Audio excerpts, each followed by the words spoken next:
Hey guys, welcome to the channel. As you see in the thumbnail, what if Anbu Naruto got demonic powers and marry all? Before I start, please do support for more awesome content, and subscribe my channel and like this video. Go support and follow the Fox of Miracles for writing that awesome fanfic, and also make sure to comment on this story. Link in the description. Let's start this video. Being a member of ANBU normally entails dangerous work. Work that makes you question the very core of human existence.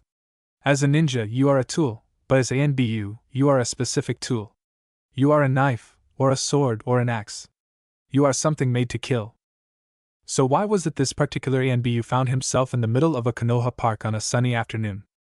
The answer was a young boy sitting beneath a tree, his blonde hair moving gently with the wind as he slept. The boy was alone, no parents or other children were with him, which was strange seeing as how he wasn't even 7 years old yet. As a matter of fact, it seemed that the area he was in was vacant of anyone save for the ANBU, hidden amongst the leaves of a tree. He had actually watched as children came through this section of the park, only to be quickly ushered away by their parents. What fools, the ANBU member thought to himself. Yes, he knew of the QB, knew that it was sealed within the blonde-haired boy. He also knew that the boy was about as harmful as a sleeping kitten. This wasn't the first time he had been selected to watch over him. The Hokage himself funded the money for these A-ranked missions. Not to say there wasn't any danger involved. The boy was often the target of the more rowdy or disgruntled villagers. But still nothing more than a single chunin should have been able to handle. It was simply a testament to how much the Hokage cared about the child. Anbu-san's musings were cut short when he heard the boy yawn and open his eyes, adjusting them to the light of the afternoon sun. He stood up and stretched, before looking around him. At first he looked wary, maybe even scared, and the ANBU couldn't blame him. The boy had been chased to the park by a group of genin out to make a name for themselves. Rocks and kunai had been thrown at the boy as he ran away. The ANBU had just gotten to the scene in enough time to stop the group from seriously hurting him. Of course, the genin were currently being stripped of their ninja rank by the Sandaime Hokage. Were it not for the general outcry that would surely come from the villagers, he probably would have had them imprisoned. The ANBU found that he himself liked that idea.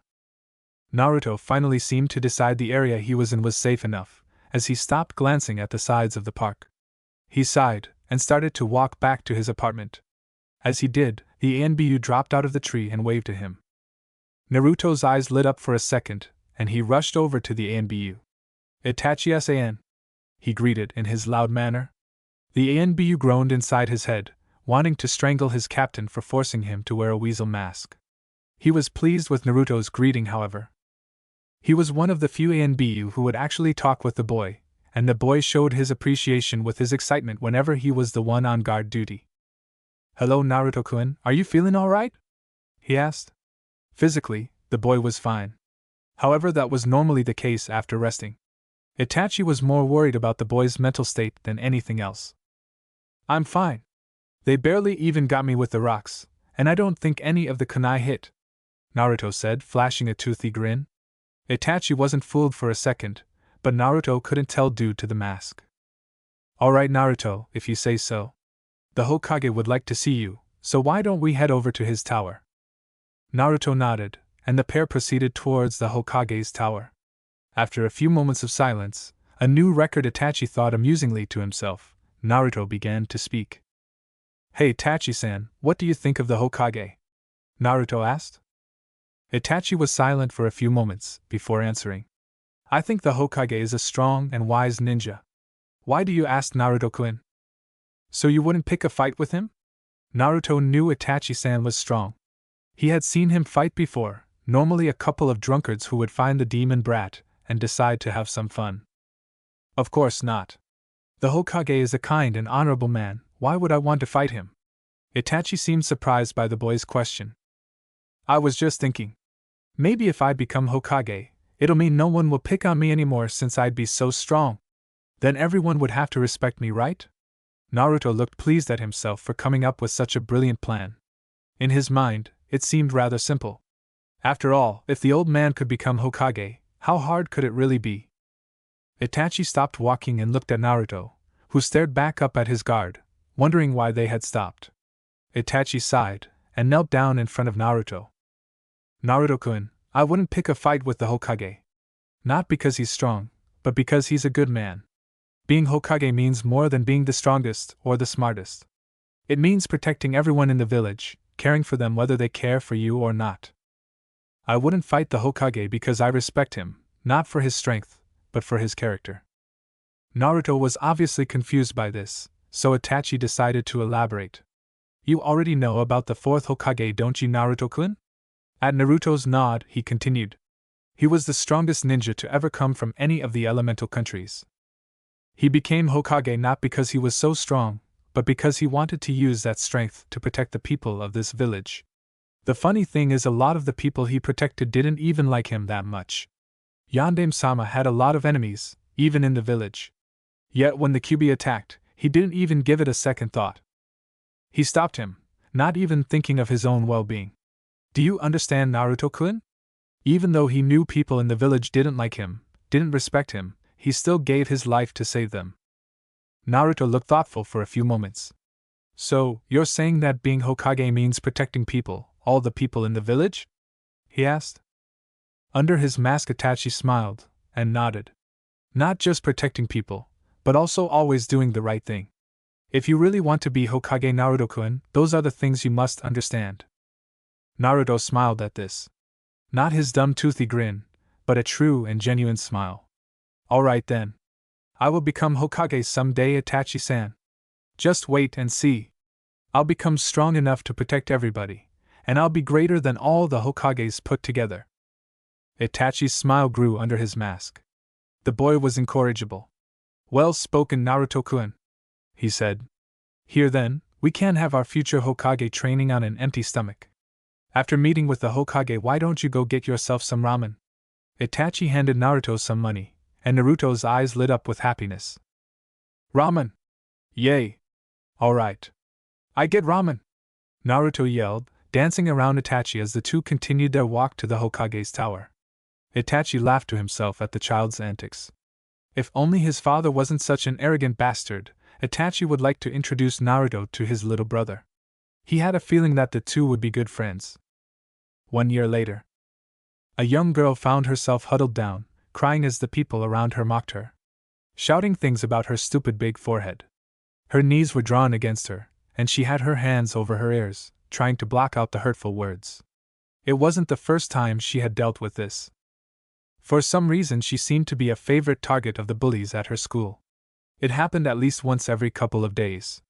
She would be sitting there, minding her own business, but sooner or later they'd find her, and it would all begin again. Seriously, Sakura, I bet we could see your forehead from space. One of them, a particularly mean girl with purple hair, said. Sakura felt herself cringe at the mean words, while on the inside she berated herself. She knew she was giving these people exactly what they wanted, but she couldn't help it. Why did they have to be so mean? What had she ever done? She might have thought more about it, but one of the girls who had been teasing her gasped in surprise.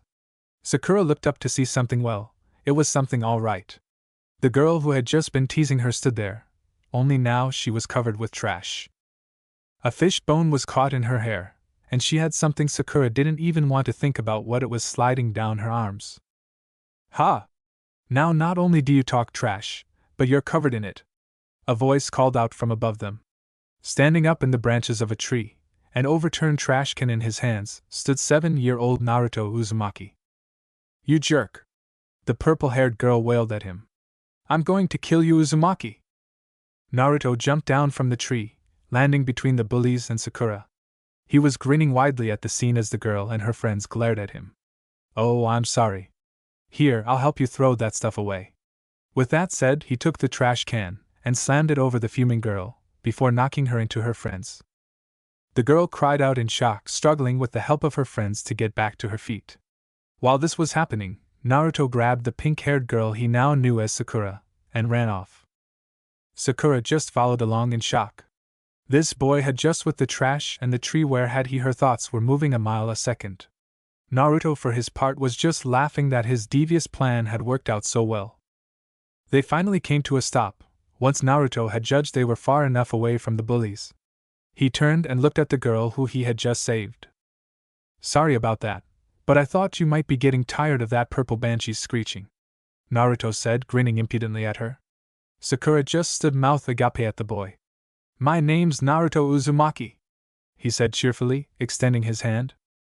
Sakura finally shook herself out of her stupor, and hesitantly shook his hand. And my name is Sakura Haruno, she said. Naruto smiled at her, and she found herself smiling back despite her nervousness. It was almost infectious, this boy's smile.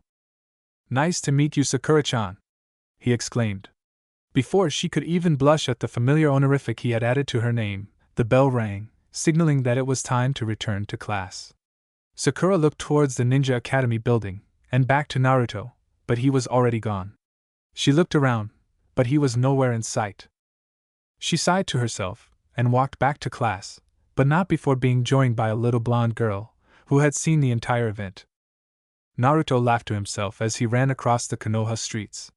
When he had heard the bullies taunting the girl, he knew he had to stop it. After all, if he wanted to be Hokage, he had to protect everyone, right? He was still trying to work out whether that meant that dumping the trash on the bullies' leader had been the wrong thing to do, but since no one got hurt, he figured he was okay. Still, it was confusing. How could he protect everyone, if some of the people who were hurting others were the very same people he was supposed to protect? Just thinking about it made his head hurt. He'd have to ask Itachi-san next time he saw him. And so he decided to skip the rest of the day's class. After all, he had spent his lunch break helping people, so it was only fair that he take some time to feed himself, right? And it's not like Guy-sensei ever caught him at it. So with those thoughts in mind, he headed to his favorite ramen stand. As Naruto sprinted towards his destination, Ichiraku Ramen, he heard shouting coming from somewhere nearby. He could only make out the words hot-blooded, but the tone they were being used with was evidence enough for him. With an internal sigh, he changed directions. Ramen will have to wait. A Hokage in training's work is never done. The sight that greeted him as he rounded the corner was a strange one indeed. A boy with impossibly thick eyebrows was surrounded by other boys, his hands stuck firmly against his ears to ward off the taunting. The boy had wild black hair, and was wearing a white Chinese-style shirt with dark pants. The scene was almost identical to what he had just witnessed earlier, only in this case his opponents were going to be boys. Boys about a year older than him. To a normal person that would be the time to start rethinking one's actions. For Naruto, it wasn't even a consideration. It just meant that he could actually fight them if things got out of hand. Any planning on his part was cut short, however, when the black-haired boy took off, to taunts and jeers of hot-blooded dropout. And loser! Naruto glared at the children, but ran after the boy. Naruto finally caught up to the boy at one of the nearby training grounds. The boy was standing in the center near the training logs, kicking it fiercely. Naruto stepped into the training field. Hey, everything okay? He asked. The boy turned and looked at Naruto. His face was gloomy for a split second before it became an overpowering grin. I am just fine, thank you, the boy said. What is your name? I don't believe we have met before. I'm Naruto Uzumaki. Who are you? My name is Rock Lee. It is a pleasure to meet you, Uzumaki-san. Lee gave a slight bow. Just Naruto is fine, no need to be formal, Naruto said with a grin. His grin faded though, as he said, I heard what those kids were saying about you. You sure you're okay? Lee's face fell slightly. What they were saying is true. I wish so strongly to be a great ninja, but I have no talent for ninjutsu or genjutsu, and my taijutsu isn't even that great. Naruto looked slightly angry at that. So what if you're not that great at ninjutsu or genjutsu? That doesn't give them any right to make fun of you. Besides, I'm sure even with just taijutsu you can become an awesome ninja. You just need to work hard and believe in yourself. Lee looked up in surprise, before tears started forming in the corners of his eyes. Pretty soon they leaked out, trailing down his face. He hid his face in his arm, and Naruto began to wonder if he said the wrong thing. Then, Lee's head suddenly shot up, and he held his arm out in front of him. You're right, Naruto-kun. Even if I cannot use ninjutsu or genjutsu, I will become a splendid shinobi. I will work hard on my taijutsu and become a legendary ninja. There was a fire burning in Lee's eyes now. He looked determined and happy. That's the spirit. And if you ever want someone to train with, look me up. I need to get stronger to accomplish my dream too. Naruto said, smiling at Lee. Oh? And what is your dream if you don't mind me asking?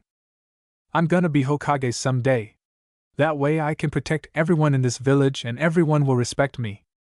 What a great dream, Naruto-kun. You and I shall train hard and someday we will both accomplish our dreams. All right. Together we'll be unstoppable, Naruto said, the fire in his eyes now matching Lee's. The two stared at each other, and then began to laugh. All right, Lee, how about from now on, we meet at this training ground after the academy? Then we can train or hang out. Lee smiled.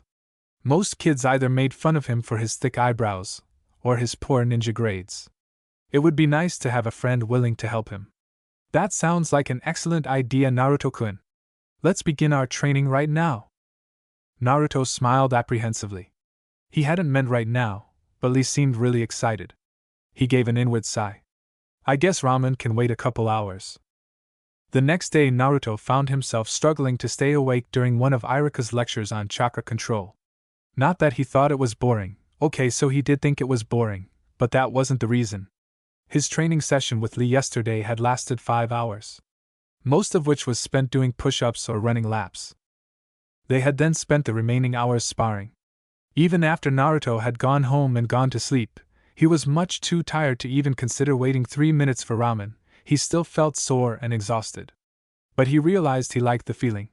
It was his body's ways of saying he was getting stronger. Naruto! Naruto shook out of his daze as he felt an eraser hit his head.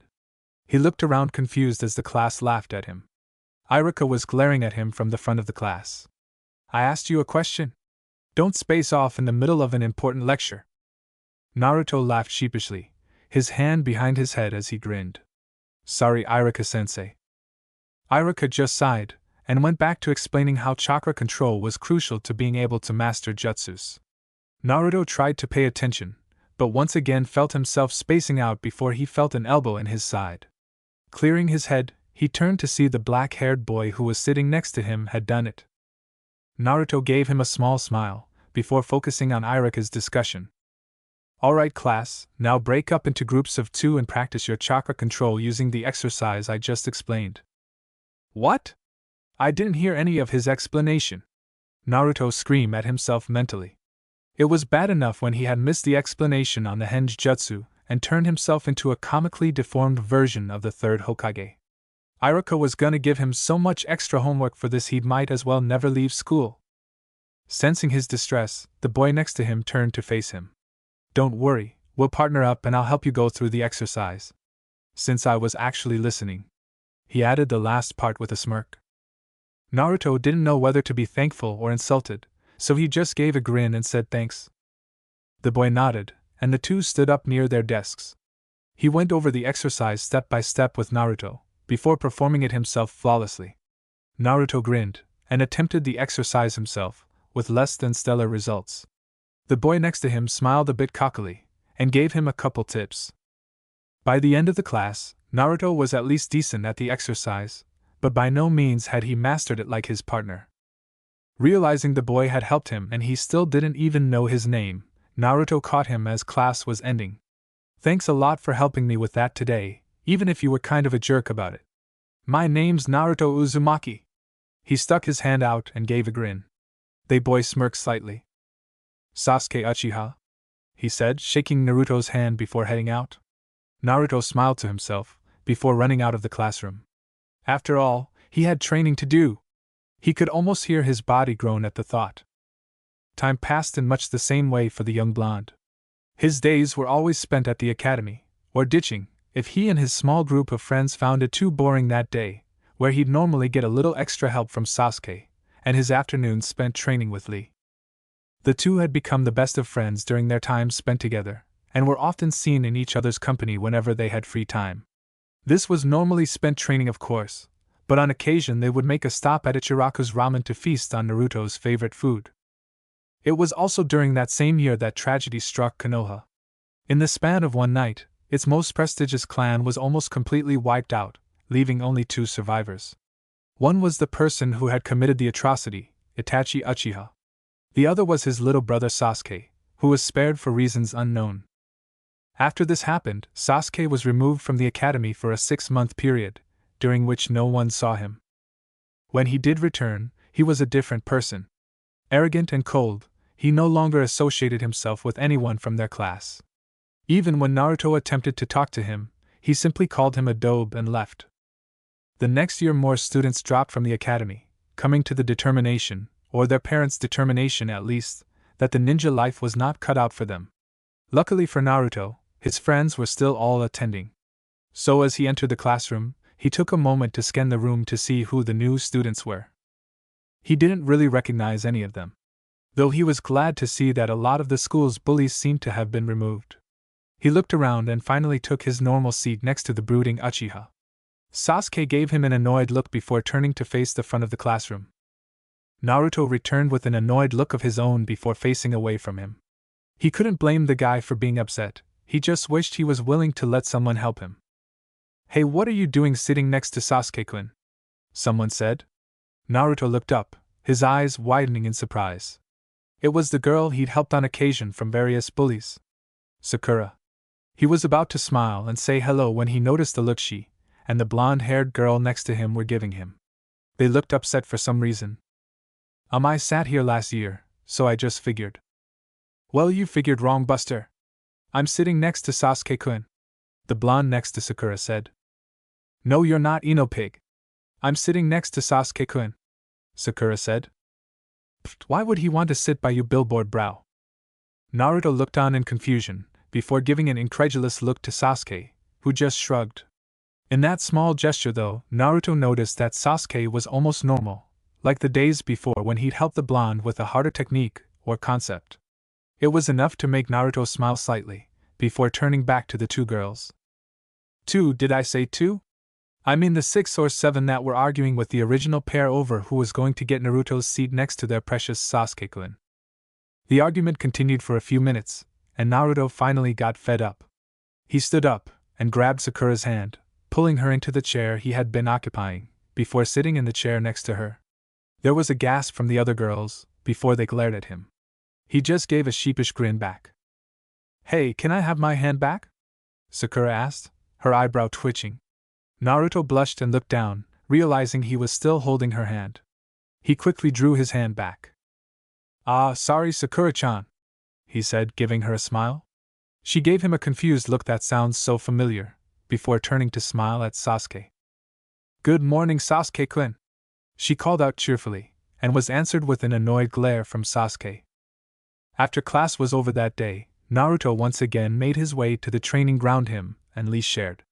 Well, that was certainly an interesting day. It seemed that Sakura didn't even remember him from before. Not that he blamed her. They had technically only met once, he'd never revealed himself the other times he'd stopped her bullies, but still. It seemed her and the blonde girl, I think she said her name was Ino, and practically every girl in their class had some type of infatuation with Sasuke. Lunch had been a particularly hectic time for the Uchiha, as girls were constantly chasing him down trying to eat with him. Thinking about it, there was only one girl in their new class that wasn't Sasuke crazy, as Naruto put it. A quiet girl with dark blue hair and white eyes. Good to know that not all girls are insane, he thought to himself as he ran. He finally came into the clearing and found Lee waiting for him. Lee seemed excited for some reason. "Naruto-kun, I just met the most amazing person today. He is very kind and he told me that if I work hard enough I'll become a splendid ninja. He even showed me a few of his exercises to improve our strength and stamina." Naruto stared at Lee. Over the last year he thought he had gotten used to the other boy's excitable nature. Today though, Lee seemed to be exploding with energy. Naruto's stare quickly became a grin though, when he realized the boy had learned a new way for them to get stronger. "Well, what are we waiting for, Lee? Let's get started," Naruto said excitedly. "Yash! For a warm-up we shall run 25 laps around Konoha." With that said, Lee took off, leaving a dumbfounded Naruto behind. Did he say 25 laps around Konoha as a warm-up? Not one to be left behind, Naruto quickly, though hesitantly, followed after his friend. 5 hours later, night had fallen, and Naruto was collapsed on the floor of his apartment, not having the strength to make it to his bed. He thought the first workout he and Lee had been painful. Even though he normally had a lot of energy, this was just too much. 25 laps around the village, then 500 push-ups and sit-ups before a 2-hour sparring session. I don't know anyone other than Lee who could have kept up with all that, he thought to himself as he laid on the floor. And even though he was tired and sore, he couldn't help but smile slightly to himself. It was only a matter of time until his dream came true. Soon he'd be Hokage, and be strong enough to protect everyone. His thoughts went to those people he wanted to protect as he fell asleep. The sun was shining brightly in the Hidden Leaf Village. The academy had been let out and students could be seen at various parks or training grounds, playing with friends or practicing their lessons for the day. Irika sighed. Grading the latest test he had given his students was not how he wanted to spend the sunny afternoon. Especially when it came down to the paper he was currently grading. That of Uzumaki Naruto's. Irika really couldn't understand it. The boy had previously unheard of stamina for someone his age. His taijutsu, while somewhat clumsy, had improved vastly during his 3 years in the academy and was above most of the students. So why wouldn't he focus every once in a while to get his studies done? If he did, Irika was sure he'd be on par, if not pass his best student, Uchiha Sasuke. It made it worse for Irika that he had watched Naruto carefully. At first it was because he, like most people, saw the demon fox when they looked at him. However, as he watched him, his opinions slowly changed. The boy had a depth of kindness that most humans didn't, let alone any demon. He'd seen the boy go out of his way to help others, defending them against bullies, making them laugh, or just trying to cheer people up. He felt that with that kind of character, Naruto could become one of the best shinobi he'd ever taught. If he would only focus. Sighing once again, Irika finished grading Naruto's failed test. He'd have to do something soon. At this rate, Naruto wouldn't even pass the ninjutsu part of the genin exam. He'd have to figure out a way to help his friendly blonde student. Picking up the next test and looking it over, a small smile crept onto his face. He might have an idea on how to help Naruto out after all. Of course, it'd have to wait until after he'd finished grading the rest of these tests. The students in the class were chatting with each other for the few minutes before class would actually begin. The girls, minus one dark-haired Hyuga, were of course discussing the famous Sasuke-kun and how eventually he would realize he couldn't live without them, and succumb to one of their charms. The boys were for the most part trying to ignore the sighs and giggles of the girls, as they discussed truly important matters. Like who would win in the next issue of Mega Ninja, Masks of Fury, or what kind of interesting bug Shino had brought with him that day. Naruto, normally the noisiest of them all, was oddly quiet. Despite his best efforts over the previous year and a half, Sasuke still walked around in a perpetual gloom. He focused as much of his time as he could trying to get Sasuke to laugh, crack one of his cocky grins, or even just talk like he was actually still alive. Of course, between making Sasuke human again, pulling pranks on bullies, and training with Lee, he had very little time to actually study any of the things taught during Irika's explanations. It probably also didn't help that he was skipping classes with Shikamaru, Chuji, and Kiba. And so he was almost positive that he had completely failed the test they'd taken yesterday on the uses of Kawamiri Jutsu. He turned to look at the boy who sat one seat away from him. His hands were resting just in front of his mouth, as he stared blankly at the front of the classroom. It was like this every day. Sasuke would brood, Naruto would either try to make him laugh or pick a fight with him, then Sakura and the fangirls would show up to fight about the coveted seat next to Sasuke. Then Naruto would pull Sakura into the seat and dodge angry fangirls for the rest of the day. "Hey Naruto, move over." Naruto looked up slightly surprised. Sakura was standing there, arriving much earlier than she ever did. Shaking himself from his slight shock, he stood up and moved, allowing Sakura to take the seat between him and Sasuke. "Good morning, Sasuke-kun," Sakura said as soon as she sat down. Sasuke answered with an annoyed HN. Before resuming his brooding, Sakura gave a sigh and turned to face Naruto. She was thankful for his presence, since it gave her someone to talk to while her mind worked on new ways of breaking through Sasuke's indifferent attitude. "Hey Naruto, figured I'd come early today and spare you Ino's wrath," she said, giggling slightly. Naruto gave a grin in return. "Heh, thanks Sakura-chan." He silently wondered why none of the other fangirls had tried something like that. Not that he was complaining. Aside from Ino and Sakura, the other fangirls were well in Naruto's mind, and Sasuke's, Though he never admitted, they were the most concentrated source of evil since the QB. After a few minutes, the rest of the class finally came in. The Sasuke fangirls were outraged to find they had been beaten to the punch by one of their biggest rivals, but were quickly silenced by Irika, who had come in with the rest of the class. Alright Mina, I got your tests graded, so we'll pass those back before beginning today's instruction, Irika said, going to each desk. Naruto groaned. His test was of course a failure, but it was even worse than he had thought. At this rate, his grades might not even be good enough to allow him to continue to next year, when their class would take the genin exams. Irika began his rather simple lecture on the art of deflecting thrown weapons with a kunai. When the time for lunch finally came, he turned to his class with a smile. Alright, everyone can go to lunch. When we come back we'll start back in on our hand seal practice. Oh, and Naruto and Sakura, I need to see you before you go to lunch. This was a surprise. People were used to Naruto having to speak with Irika the day after a test, but Sakura? She had the best grades in the class. Did the brain of the academy finally fail a test? For obvious reasons, the fangirl clique found this to be a highly amusing idea.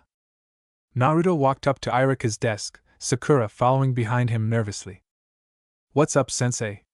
Naruto asked while giving Irika a large grin. Don't what's up, sensei, me Naruto. This is the 5th test you've failed so far. If you keep this up, I'm not going to be able to allow you to continue to next year's classes. Naruto looked down for a second, before smiling once again. You're right, Irika-sensei. I need to start studying more. I'm glad you agree, Naruto. That's what I wanted to talk to the two of you about, Irika said, sitting down behind his desk. Sakura, I was wondering if you'd consider tutoring Naruto from now on after class. Sakura gave an inward sigh of relief. She wasn't in trouble. Far from it, it seemed like she was being asked a favor by her teacher. Ha! Irika-sensei himself realizes how smart I am. Inner Sakura cheered. Sakura thought it over for a few moments.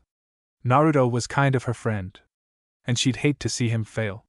But it would also take time away from hanging out, stalking, with Sasuke-kun. Naruto replied first.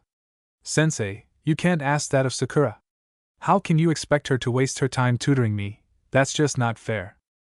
Naruto, your grades are dangerously low, and Sakura is our best student. I'm sure if anyone here can help you keep up, it'll be her. Sakura smiled, both at Irika's compliment and at the fact that Naruto was trying to give her an out. It's alright, Naruto, she said, coming to a decision by then. I'd be happy to tutor you. We can't have our loudmouth ninja not become a genin now, can we? Naruto smiled at her. In truth, he was touched that she'd be willing to do something like this. He knew he shouldn't be so surprised, though. He knew despite her sometimes obnoxious fangirl personality, deep down she was still the same sweet little girl he back then. Alright, Sakura-chan, if you're sure, then I'd be happy for the help, he said, grinning widely at the pink-haired girl. Irika smiled himself. Great, glad to hear it. You're more than welcome to use this classroom and the academy training grounds. Just make sure not to make a mess, okay? The last part obviously directed at Naruto, who gave a sheepish grin before nodding. Alright then, why don't you two go off to lunch then? The two nodded and headed out of the classroom. Once in the hallway, they spotted Ino, Sakura's best friend and rival. She was leaning against the wall, obviously waiting. She smirked when they finally came out. So, forehead, is it true that you actually failed the test? Ino said. Not that she really believed it, but it was fun to push her best friend's buttons. Pfft, of course not, pig. Sensei was asking me to tutor Naruto after class from now on. Ino looked at Naruto. Ah, I'm sorry, Naruto. Now you have to spend even more time with Sakura, she said, eyeing her friend mischievously. Naruto smiled and shook his head. Not at all, I love spending time with Sakura-chan, he said, sincerity in his voice. Sakura tried not to blush, but the grin that Ino gave her showed she wasn't succeeding. Ugh, whatever. Let's just go have lunch, she said, stomping away. Ino smiled and stuck her tongue out at Naruto before chasing after her friend, leaving a very confused Naruto. So, now that you get to spend all this time with Naruto, are you going to ask him? Ino asked as she took a bite of her onigiri. Sakura looked at the rice ball in her hands.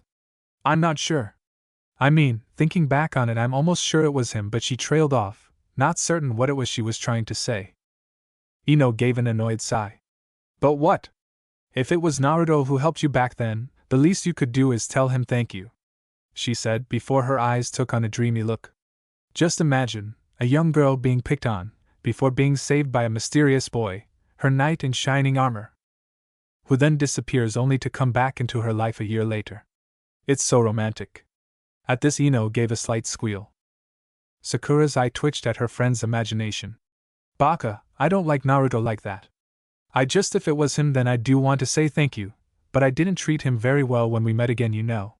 To make matters worse, I'm pretty sure it was him every time the bullies got scared away. So what do I say now? Hey, thanks for helping me have a decent childhood by getting rid of the people who picked on me. Sorry I treated you like crap the last 6 months.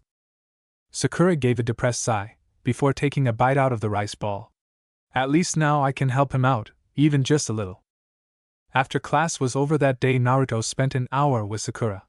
They went over his Kawamiri Jutsu test, and she helped explain to him exactly what was wrong with his answers. By the time they were finished, Naruto felt confident enough in his knowledge of the Kawamiri. Thanks a bunch, Sakura-chan.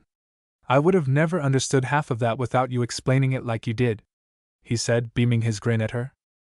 Sakura just smiled in return. It's no problem, Naruto, I'm happy to help out. He looked at the clock, before turning to face his new tutor. Any Sakura-chan, I have an hour before I'm supposed to meet Lee for training. You want to go get some ramen with me? Sakura looked at him, before she narrowed her eyes mischievously. You mean like a date? She asked in a teasing tone. Naruto blushed. No, yes, I mean. Naruto tried to stutter out an answer. Deciding not to torture him any longer, she giggled at his display. Sure, Naruto, but your pain got it. Naruto nodded, glad to be off the spot. He's too easy, Inner Sakura said. She knew she'd never be able to forget the horror. How someone as small as Naruto could pack away that many bowls of ramen that fast. Maybe he had a storage seal in his throat. She was still on her first bowl, while Naruto was currently working on his fourth. For his part, Naruto was going on about his attempts to make Sasuke smile again between bites.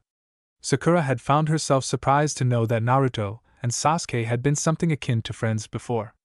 It seemed that the loudmouth blonde had taken it as his personal mission to get the Uchiha prodigy out of his current brooding state. And then Akamaru bit Shikamaru's butt. The great thing was, you couldn't even hear him say something about it being troublesome with all the geese squawking. Naruto said, finishing his story of his latest practical joke aimed at getting Sasuke to smile. Sakura laughed. It was something that came very easily when hanging out with Naruto, she found. She probably laughed more in the 2 hours they'd spent in each other's company today than she had the entire month previous. As Naruto went back to finishing off his bowl of ramen, she thought back to the conversation she and Ino had at lunch. Should I say something about it? What are you being so hesitant for? Ask him already, said a very impatient Inner Sakura. Hey Naruto, can I ask you something? Naruto swallowed a mouthful of noodles before responding. Sure, Sakura-chan, what is it? Her hesitation grew, but she fought past it. When you were younger, did you save me from some bullies? Naruto's face broke into a huge grin. You remembered. Man, I thought after I saw you in class the first time that you had forgotten completely about it. She frowned. In all honesty, I did. Well, kind of. I remembered someone dumping a trash can on them, and then running away with me. But I couldn't remember what their name was or what they looked like. It was actually Ino who said you looked a lot like the guy who saved me that day. Naruto nodded. I see. Hey old man, can I have? His sentence was cut off when he felt something warm against his cheek. He turned with wide eyes to look at a madly blushing Sakura, who muttered a quick thank you and goodbye before dashing away from the curtains. Tuchi, the owner of Ichiraku Ramen, looked on in amusement as his favorite customer sat there with his mouth hanging open. It seemed as though his entire body had seized up from that one little action. So Naruto, you didn't tell me that girl was your... He held up his pinky finger. Naruto's mind decided that that was simply too much, before shutting down, causing Naruto to faint.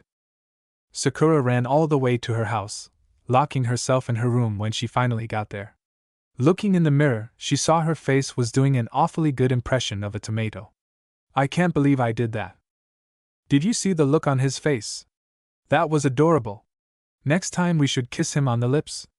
I bet he'd faint if we did something like that. Inner Sakura said, not realizing how close to the truth she was. Sakura shook her head, trying to dispel the thought. Naruto was a friend, and now that she was sure he had been the one to help her that time, he was definitely a good friend. But Sasuke was the only one she'd have those kids of thoughts about. Still, she couldn't get over how smooth his skin had felt. Her blush died down, and she giggled to herself, remembering the shell-shocked look on his face. She found herself agreeing with her inner self. That look on his face was adorable. Lee looked on in concern for his best friend. When Naruto had arrived at the training grounds, he'd seemed a little off. Now that they were sparring, Lee knew he was more than just a little off. It was like he wasn't even really there. His body just going through the motions while his mind was doing something else. Finally getting bored of the one-sided sparring, he held up his hand to signal a break. Naruto-kun, are you sure everything is alright? You seem unfocused today. Are you sick?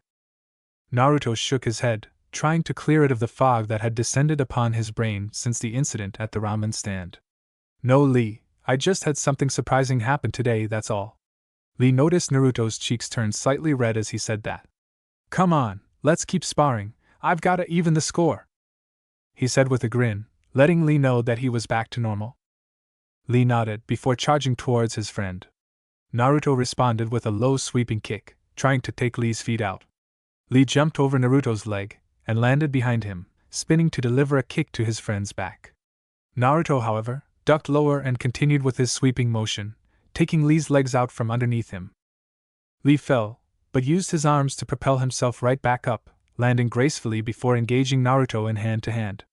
Lee's punches came furiously fast, with Naruto countering as best as he could.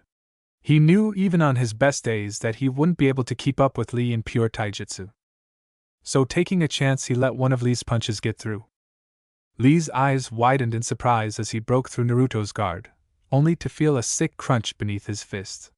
He calmed down though, when he saw a log poof into place where his friend was only a moment before. Turning around, he jumped to the side to dodge 3 blunted shuriken. Lee smiled, while Naruto grinned back. They were both getting faster and stronger. And now, thanks to a little help from Sakura, Naruto had a new jutsu under his control. That thought brought forth the whole ramen incident once again, but he shook his head to clear it.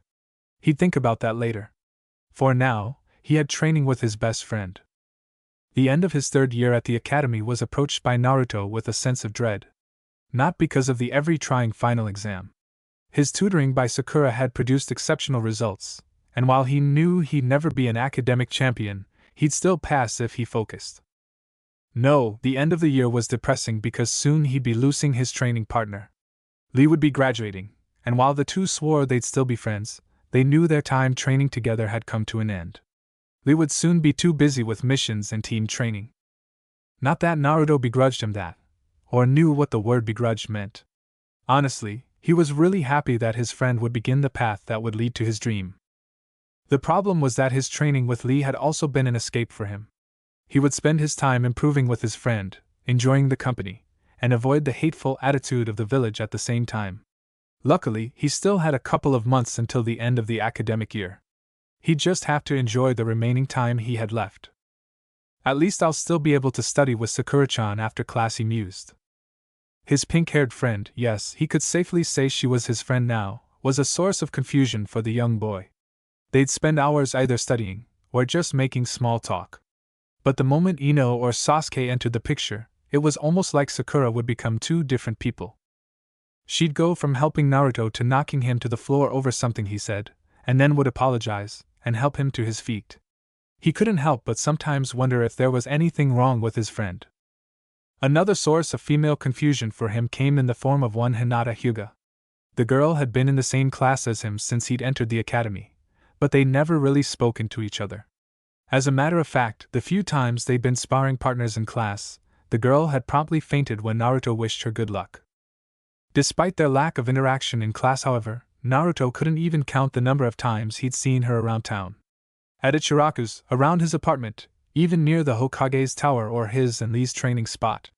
Of course, every time she noticed that he'd seen her, her face would turn red and she'd faint again. He'd carried her home because of that at least 17 times so far. Her father, who although a bit stuck up always treated Naruto with respect, would view these occurrences with a strange mix of humor and disgust.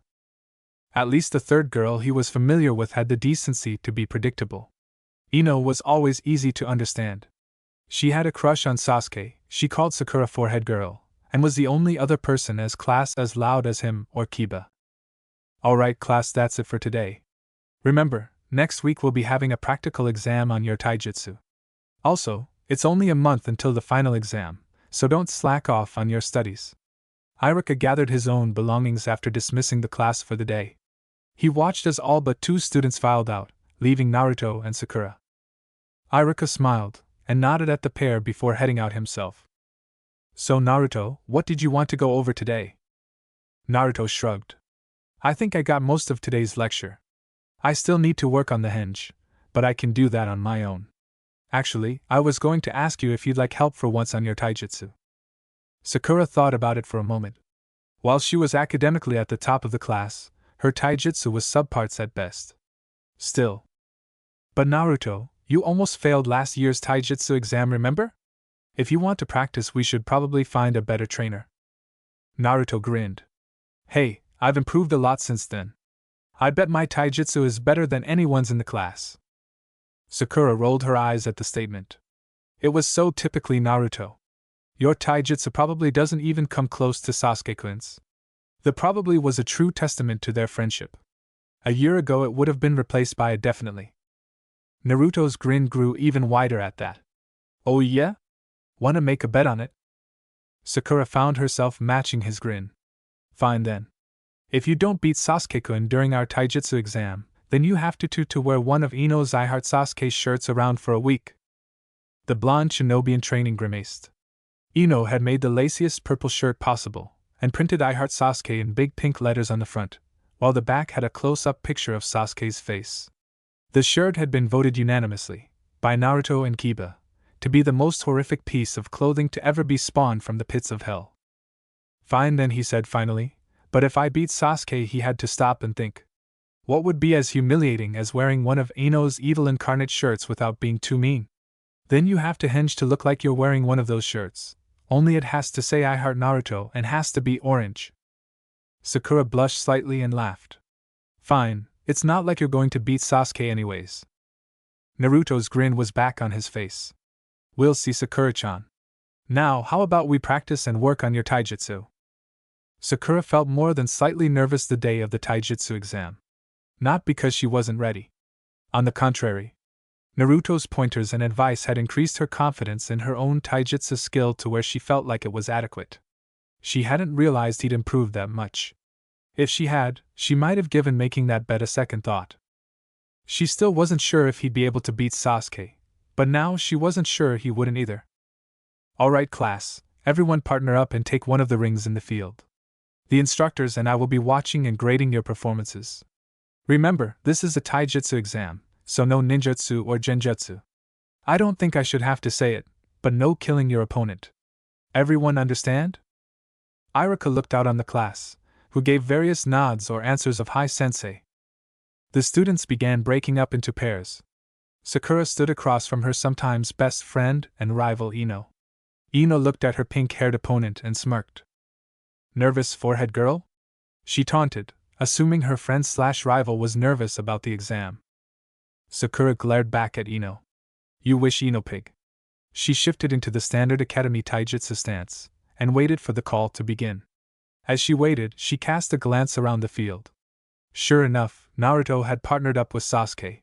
He had his big I can take on the world smile on his face, and Sasuke was smirking? Ino followed Sakura's line of sight and gaped. It wasn't unusual for Naruto to fight Sasuke. He was the only person in the class who would actually voluntarily fight the prodigy.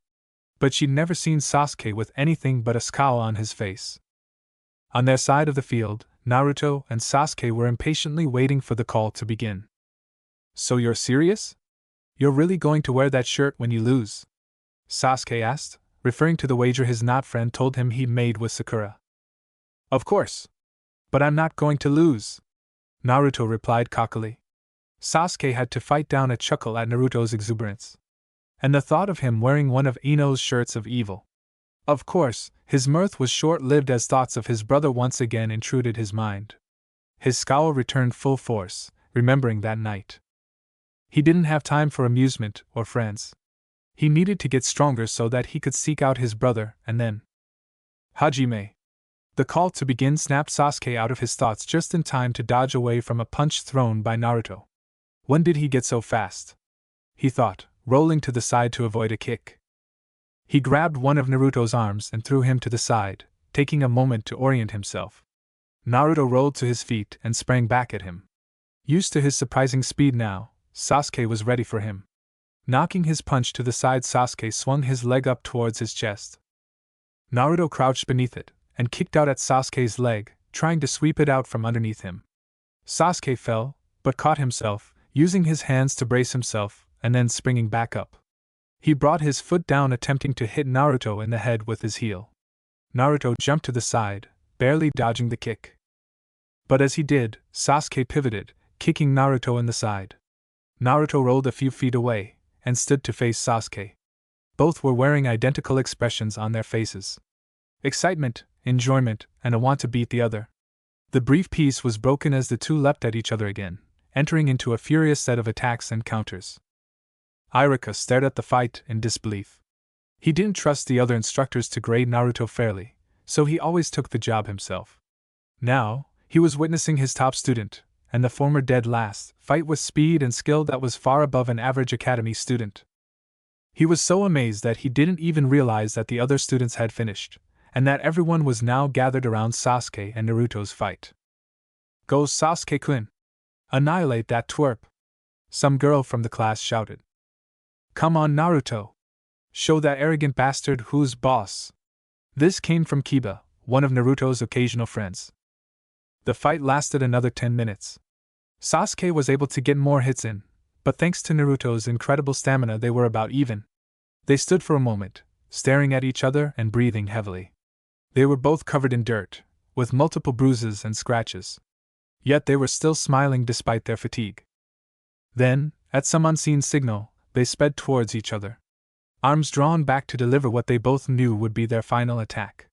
They met in the center of the ring, and threw their punches. Everyone stood silent, as time seemed to slow around the two fighters. Their fists flew towards the other's head. The silence was broken by a loud crack, before the class broke into excited pandemonium for the end of the fight. The next day the class could not stop laughing, much to Sakura's chagrin. Not that she could blame them. If the circumstances had been just a little different, she would be laughing right along with them. Naruto sat in his usual seat next to Sakura. He was wearing the frilliest, purplest, most girly and evil article of clothing he had ever seen in his life. Yet he still had that grin on his face. The fight had been close, coming down simply to the fact that Sasuke's longer reach got Naruto before his own punch was delivered. Iruka had awarded both of them full marks on the exam, saying it was one of the most impressive examples of Taijutsu he'd ever seen from academy students. The class was just surprised that someone had come so close to beating Sasuke. Sasuke even came up to him and said good spar do. Sakura almost felt bad about making Naruto wear the shirt, but he just laughed when Ino handed it to him. "Heh, I might have lost this time, but next time I'll beat Sasuke for sure." This time only the diehard Sasuke fangirls scoffed at his declaration. Surprisingly, this didn't include Sakura or Ino. A month and a half passed since Naruto came to school wearing the purple monstrosity. This year's final was less than 2 weeks away, and Naruto was starting to feel nervous about his chances of passing. Sakura, his friend and tutor, had come down with a bad case of the flu. She'd been gone for the past week, a time when Naruto could have seriously used her help. Iruka's lessons on chakra control and its application in everything from jutsus to increasing their physical capabilities made absolutely no sense to him. He couldn't even remember the name of the holes on the body that could expel chakra. Worst of all, Iruka made it very clear that a big portion of the final would be over chakra control, as it was a staple to a ninja's daily life. Naruto had no doubt Sakura would catch up on the information when she came back, but he was pretty sure she wouldn't have the time to help him catch up too. When the class was finally dismissed for the day, Naruto stood up and headed for the door. He was planning on bringing Sakura some soup today. Sure, she said she didn't like ramen as much as he did, but he still swore that it had to have some type of miracle healing qualities. How else could you explain how he never got sick? However, as he stood to leave, he was stopped by a voice calling out. Hey Runt, stay where you are. He turned to see Ino glaring at him. He gave her a perplexed look as she walked over to his desk. All right. Sakura asked me to try and help you with this chakra control stuff while she's sick. I'd rather not, but I owe her a couple of favors, so Ino just shrugged as though to say, what can you do? Naruto smiled at the fellow blonde. Thanks Ino, I appreciate it, but you don't have to. I'm sure you've got more important things to do. Ino nodded. Sakura said you'd say something like that, and told me to tell you. Ino changed the pitch of her voice, doing her best impression of Sakura, which wasn't very good. Naruto, you better accept this gorgeous flowers. I called her a pig, help. I'm not going to have you fail just because I got sick. Naruto smiled. Heh, okay then. I'd appreciate anything you could help me with, Ino. Alright then, what don't you understand about the chakra control lessons? She asked. Naruto rubbed the back of his head. Just about all of it. Ino's face faltered. She just knew this was going to be, in Shikamaru's words, troublesome.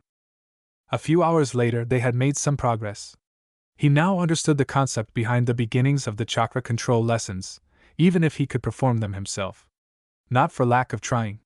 He and Ino had spent the better part of the past hour trying to get the exercise down for him, with varying results. Naruto finally sighed, sitting back down. Hey Ino-chan, I think we should call it quits for today. It's getting pretty late, and I think we've gotten enough done. He waited for a moment for a response, before turning to look at his replacement tutor. She was leaning forward on the desk, her head lying on her arms. She had a peaceful smile on her face, obviously enjoying whatever she was dreaming. He smiled to himself. It was cute to see her like that. She was normally so noisy and bossy, it was refreshing to see her peaceful. Not wanting to break the tranquil atmosphere, he lifted Ino out of her chair, carrying her in his arms. Ino mumbled something incoherent, before nuzzling into Naruto's chest. He fought down a blush, and headed out of the classroom. He leapt across the rooftops as gently as such an act could allow. He didn't want to take the streets in case one of the villagers decided to accost him. He figured he was doing a good enough job as Ino didn't stir. He finally landed in front of the Yamanaka flower shop, and walked inside. Hey, anyone here? He asked in a voice just barely above a whisper. Oh, sorry, I was in the back. How can I help you? The blonde-haired man who had appeared from the back door was looking between Naruto and the sleeping girl in his arms. Excuse me, but why are you carrying my daughter? Naruto gave an inward sigh of relief. It looked like this man either didn't know who he was, which was rather doubtful, as his whisker-like birthmarks and orange clothing made it pretty clear, or didn't hate him for his mere existence. He hoped it was the latter, but would place his bet on the former. Sorry. She was tutoring me after class, and I think she used up a bit too much chakra or something cause she fell asleep. So I figured I should bring her home. The man smiled. Ah, I see. Thank you very much, I'm sure my daughter would appreciate it. I'm Inoichi, by the way. Naruto Uzumaki. Naruto introduced himself, hoping it wouldn't change the man's friendly attitude. The man smiled, taking Ino from Naruto. She seemed to be snuggled pretty close to you, Naruto-kun. Tell me, is my daughter you? He held up his pinky finger. Naruto noticed the man had a mischievous glint in his eye, but behind it was something dangerous. Natural fatherly overprotective tendencies. Not that Naruto recognized it as such. He shook his head while waving his arms in front of him wildly. No, sir. We're just classmates. Oh? You carried her over 3 miles home without waking her because she's your classmate? He was genuinely amused now by the boy's flustered attitude. Naruto's face set in determination. Of course. I'm going to be Hokage someday, so I have to protect and take care of everyone. I would have helped Ino-chan home even if she was a complete stranger. Inoichi's raised an eyebrow, more from the honorific the boy had used with his daughter's name than the declaration of becoming the most powerful ninja in the village. Is that so? Well, with that kind of attitude you'll make a great Hokage someday. Now, if you'll excuse me, I'm going to go put my daughter in her bed. It was nice to meet you, Naruto-kun, and thank you for doing such a nice thing for my daughter. Naruto nodded and waved goodbye as he turned to leave the store. No problem. And tell Ino-chan I said thanks for the help. Later. With that he walked out and jumped up to the rooftops. He still had training with Lee after all. Ino awoke a few hours later feeling strangely displaced. It was strange because she recognized her bed in her room, but it felt like she shouldn't be there. The last thing she remembered was watching Naruto try to get the hang of a chakra control lesson. So how did I get back home? She said to herself. That Uzumaki kid carried you here. She turned to see her father standing in the doorway. Naruto did? Ino asked in surprise. Inoichi nodded. Sure did. So why didn't you tell me the two of you were dating? Ino's mouth dropped before she shot out of bed, her face coloring an angry red. What? US? Did he say I don't even like him like that? Oh, when I get my hands on that rundle. She broke off her plotting of Naruto's slow and painful death when she recognized the sound of her father's laughter. He was leaning against the doorway, miming wiping tears from his eye. Sorry honey, I couldn't resist. Naruto didn't tell me you were dating. I just figured I should tease you since I teased him about it after he brought you here. Ino calmed down and groaned. It was just like her father to wait. You teased Naruto about the two of us dating? She shouted in embarrassment. Inoichi nodded his head, as though nothing was wrong and his daughter would not be having to embarrassingly avoid Naruto for weeks on end because of this. Sure did. Now come on, Ino. Dinner is almost ready. With that he turned and left the room, leaving a fuming and mortally embarrassed Ino behind. By the next week Sakura was back and life continued as normal, with the exception of Ino making it a point to go nowhere near Naruto, which incidentally meant nowhere near Sasuke. The finals were drawing ever closer, but thanks to the help he'd received from Ino and Sakura, he was confident he'd pass. Today Lee would be taking his Genin exam. Naruto would be taking his final the next day. At the same time Lee would be meeting with his Jounin sensei. Afterwards the two had agreed to meet up for one final training session together, before Lee began his busy life as a Genin of Konoha. When the class was released for the day, Naruto rushed out to find his friend. Lee was sitting in the hallway, a smile on his face and a Konoha Hittite on his forehead. Naruto gave a whoop of joy and smacked Lee on the back. Awesome! You passed, congratulations, Lee. Lee's smile grew even wider. Many thanks, my friend. It was hard, but with our training, I was able to pass. Naruto nodded. He felt so happy for his friend it was like his head was going to burst. Come on, Lee. Let's go get some ramen to celebrate my treat. The next day passed in a blur for Naruto. His exam was over and done with before he could blink. He passed, with a score just below Ino, right above the average score. Sakura, of course, passed with a perfect score, much to Ino's dismay. Aha! I win, Piggy. That means you have to pay for our trip to the hot springs today, Sakura said. Ino sighed. Fine, forehead girl. I don't know why I made that stupid bet with you in the first place. Her friend shrugged the comment off. You should have known better. Even if I missed a week of class, I'm still smarter than you, she said, sticking her tongue out. Naruto watched on in amusement as the friends started bickering. It was an everyday occurrence, but it was still funny to him. He shrugged it off and headed out of the classroom. Once outside he began sprinting towards the training ground. Lee and he had said they'd meet up for their final training session, jumping up to travel along the rooftops when the streets got too crowded. Lee was waiting for him, a smile on his face even bigger than when he had been given his Hittite. Naruto, my friend. You will never guess the amazing news I have. My Jounin sensei is none other than Guy Mato, the man who I met at the training grounds that one day. Naruto smiled. That's great, Lee. Just his suggestions improved our training, so I'll bet you'll get way stronger with him actually training you. His friend nodded in eager agreement. I hope so. I can't wait to see what training he has in store. Just thinking about it makes burn with the passion of youth. Naruto quirked an eyebrow at this. Does that hurt or something? Lee laughed, assuming Naruto was trying to be funny. Then his face took on a semi-serious expression. Alright, Naruto. Are you ready to see just how much we've improved since we met? A grin broke out on Naruto's face. You betcha. And remember, whoever loses has to pay the other's tab at Ichiraku. Lee gulped. While he ate quite a bit of ramen, it was nowhere near the amount that Naruto consumed. His tab would not be cheap. Alright. The rules are taijutsu only. The first person to be incapacitated loses, and pays the other's tab. Anything else? Naruto shook his head. Nope, that sounds good enough to me. Let's get started. They took up position at opposite ends of the training ground, obviously eager to test their skills. Ready? Naruto called out. Lee nodded. 1. Lee began the countdown. 2. Naruto's face held a smirk that would not have looked out of place on the face of a certain Uchiha. 3. The two shouted as they ran towards the other. Lee was faster and surprised Naruto with a jump kick to his chest. Naruto went flying towards a tree, but used his momentum to flip around and rebound off. He flew at Lee, attempting to land a punch. Lee dodged to the side and rammed his knee into Naruto and ending his flight. Naruto jumped back to his feet and started a barrage of punches, getting a few good hits in on Lee. Lee jumped back as Naruto tried to kick him. He ran forward, ramming into Naruto, who was still open from the kick.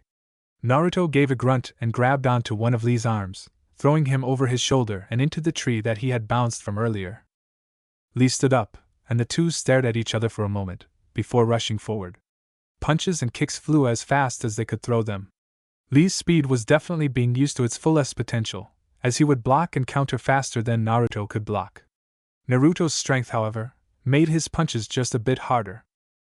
After a few minutes of this, the two broke away from each other, gasping for breath. Your strength has improved greatly, Naruto, Lee said between breaths. Yeah, well, you're almost too fast for me to hit, Naruto replied, smiling at his friend. The two stood there regaining their breath for a few seconds. Then, without another word, they immediately launched themselves into another attack. Lee attempted to grab Naruto, who ducked under his reach. Naruto kicked up at Lee's chest, sending him slightly into the air. Naruto ran towards the tree and launched himself off it, heading straight for Lee, who was just starting to land back on his feet. Lee's hand shot out just in time and grabbed onto Naruto's leg, spinning around in place. Lee realized he had an opportunity to end the battle, and so, using the force of Naruto's jump, spun faster and faster, holding on to Naruto's leg. Lee! Cut it out! I'm getting dizzy, Naruto said, not quite sure which direction was up anymore. Lee smiled. Sure thing, Naruto, he said, letting go of Naruto's leg. The blonde-haired ninja in training went flying high above the treetops. Lee stared for a few moments at the spot where he last saw his friend before his flight took him out of his view. Oh, perhaps I was a little overzealous in that last attack? Wait for me, Naruto, Lee called out as he ran towards the direction Naruto went flying. As Naruto went sailing over the village of Konoha, he took time to think. Mainly about ramen. He kind of wondered exactly when he would land, but it was mostly ramen. After all, a fall from this height would surely knock him out, if not kill him. So he figured he should get to the ramen thoughts while he still had time. Aho! He turned to his left and saw a crow flying by. He shrugged. Man, Lee really overdid it this time.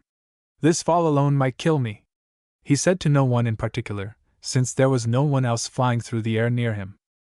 After a few more moments, he finally felt himself slow down and begin to descend. This is going to hurt. He closed his eyes and awaited the impact. Instead, he heard a splash, followed by what sounded like a scream, and was submerged in warm water. Of course, not having taken a breath before his impromptu dive, he was lacking in oxygen. He swam quickly up to the surface, panting for air when he reached it. Geez, remind me to never do that again, he said, floating as he got his breath back. Naruto? What the heck just happened? Are you alright? He heard the familiar voice of his pink-haired friend. He turned around smiling, but his face quickly turned to one of shock. Standing behind him in nothing but a towel was Sakura, Ino, and even Hinata.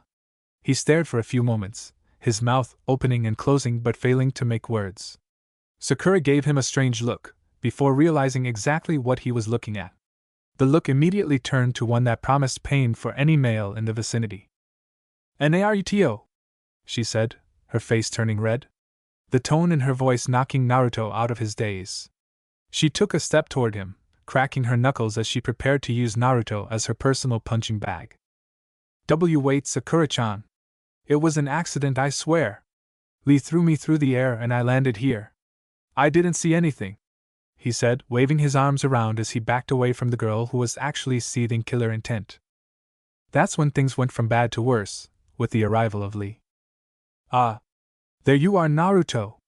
Lee's voice came from beyond the fence. With a leap he was over it, smiling at his friend. "I was afraid you might have gotten seriously hurt, but it seems that your Lee drifted off as he took notice of the 3 red-faced girls, 2 of which looked like they were about to start using every kinjutsu known to man, and probably a few that weren't." Lee didn't get a chance to react to this, as he rocketed back into the fence from what could only be described as the worst bloody nose ever. Naruto looked at his unconscious friend, and then back at the girls in front of him. Ino had joined Sakura now, and they both drew back their fists. After leaving the hospital, Naruto and Lee headed towards Ichiraku Ramen. Naruto couldn't really remember much of what happened after Lee fainted, but when he woke up he was in the hospital, with nothing more than a few scratches. Lee, on the other hand, suffered from a few broken ribs, and a black eye, as well as minor blood loss. Naruto didn't focus on that, however. What happened to Lee had given him an idea. An idea so potentially powerful that even thinking about it made him antsy. He'd have to try it out, but not until the time was right. After all, a ninja can't give away all his secrets now, can he? "So, I guess the match ended in a draw, huh?" Naruto said, rubbing the back of his head sheepishly. Lee grinned in response. "I guess so. But we should still celebrate with some ramen. It will be my treat, since I did cause the incident and all." Naruto jumped up in excitement. Ignoring the strange looks he was receiving from those passing by, he grabbed Lee by the arm and sped down the road to Ichiraku. As the beginning of the new academy year approached, Naruto began to feel woefully unprepared. He hadn't had any taijutsu practice since the hot spring incident.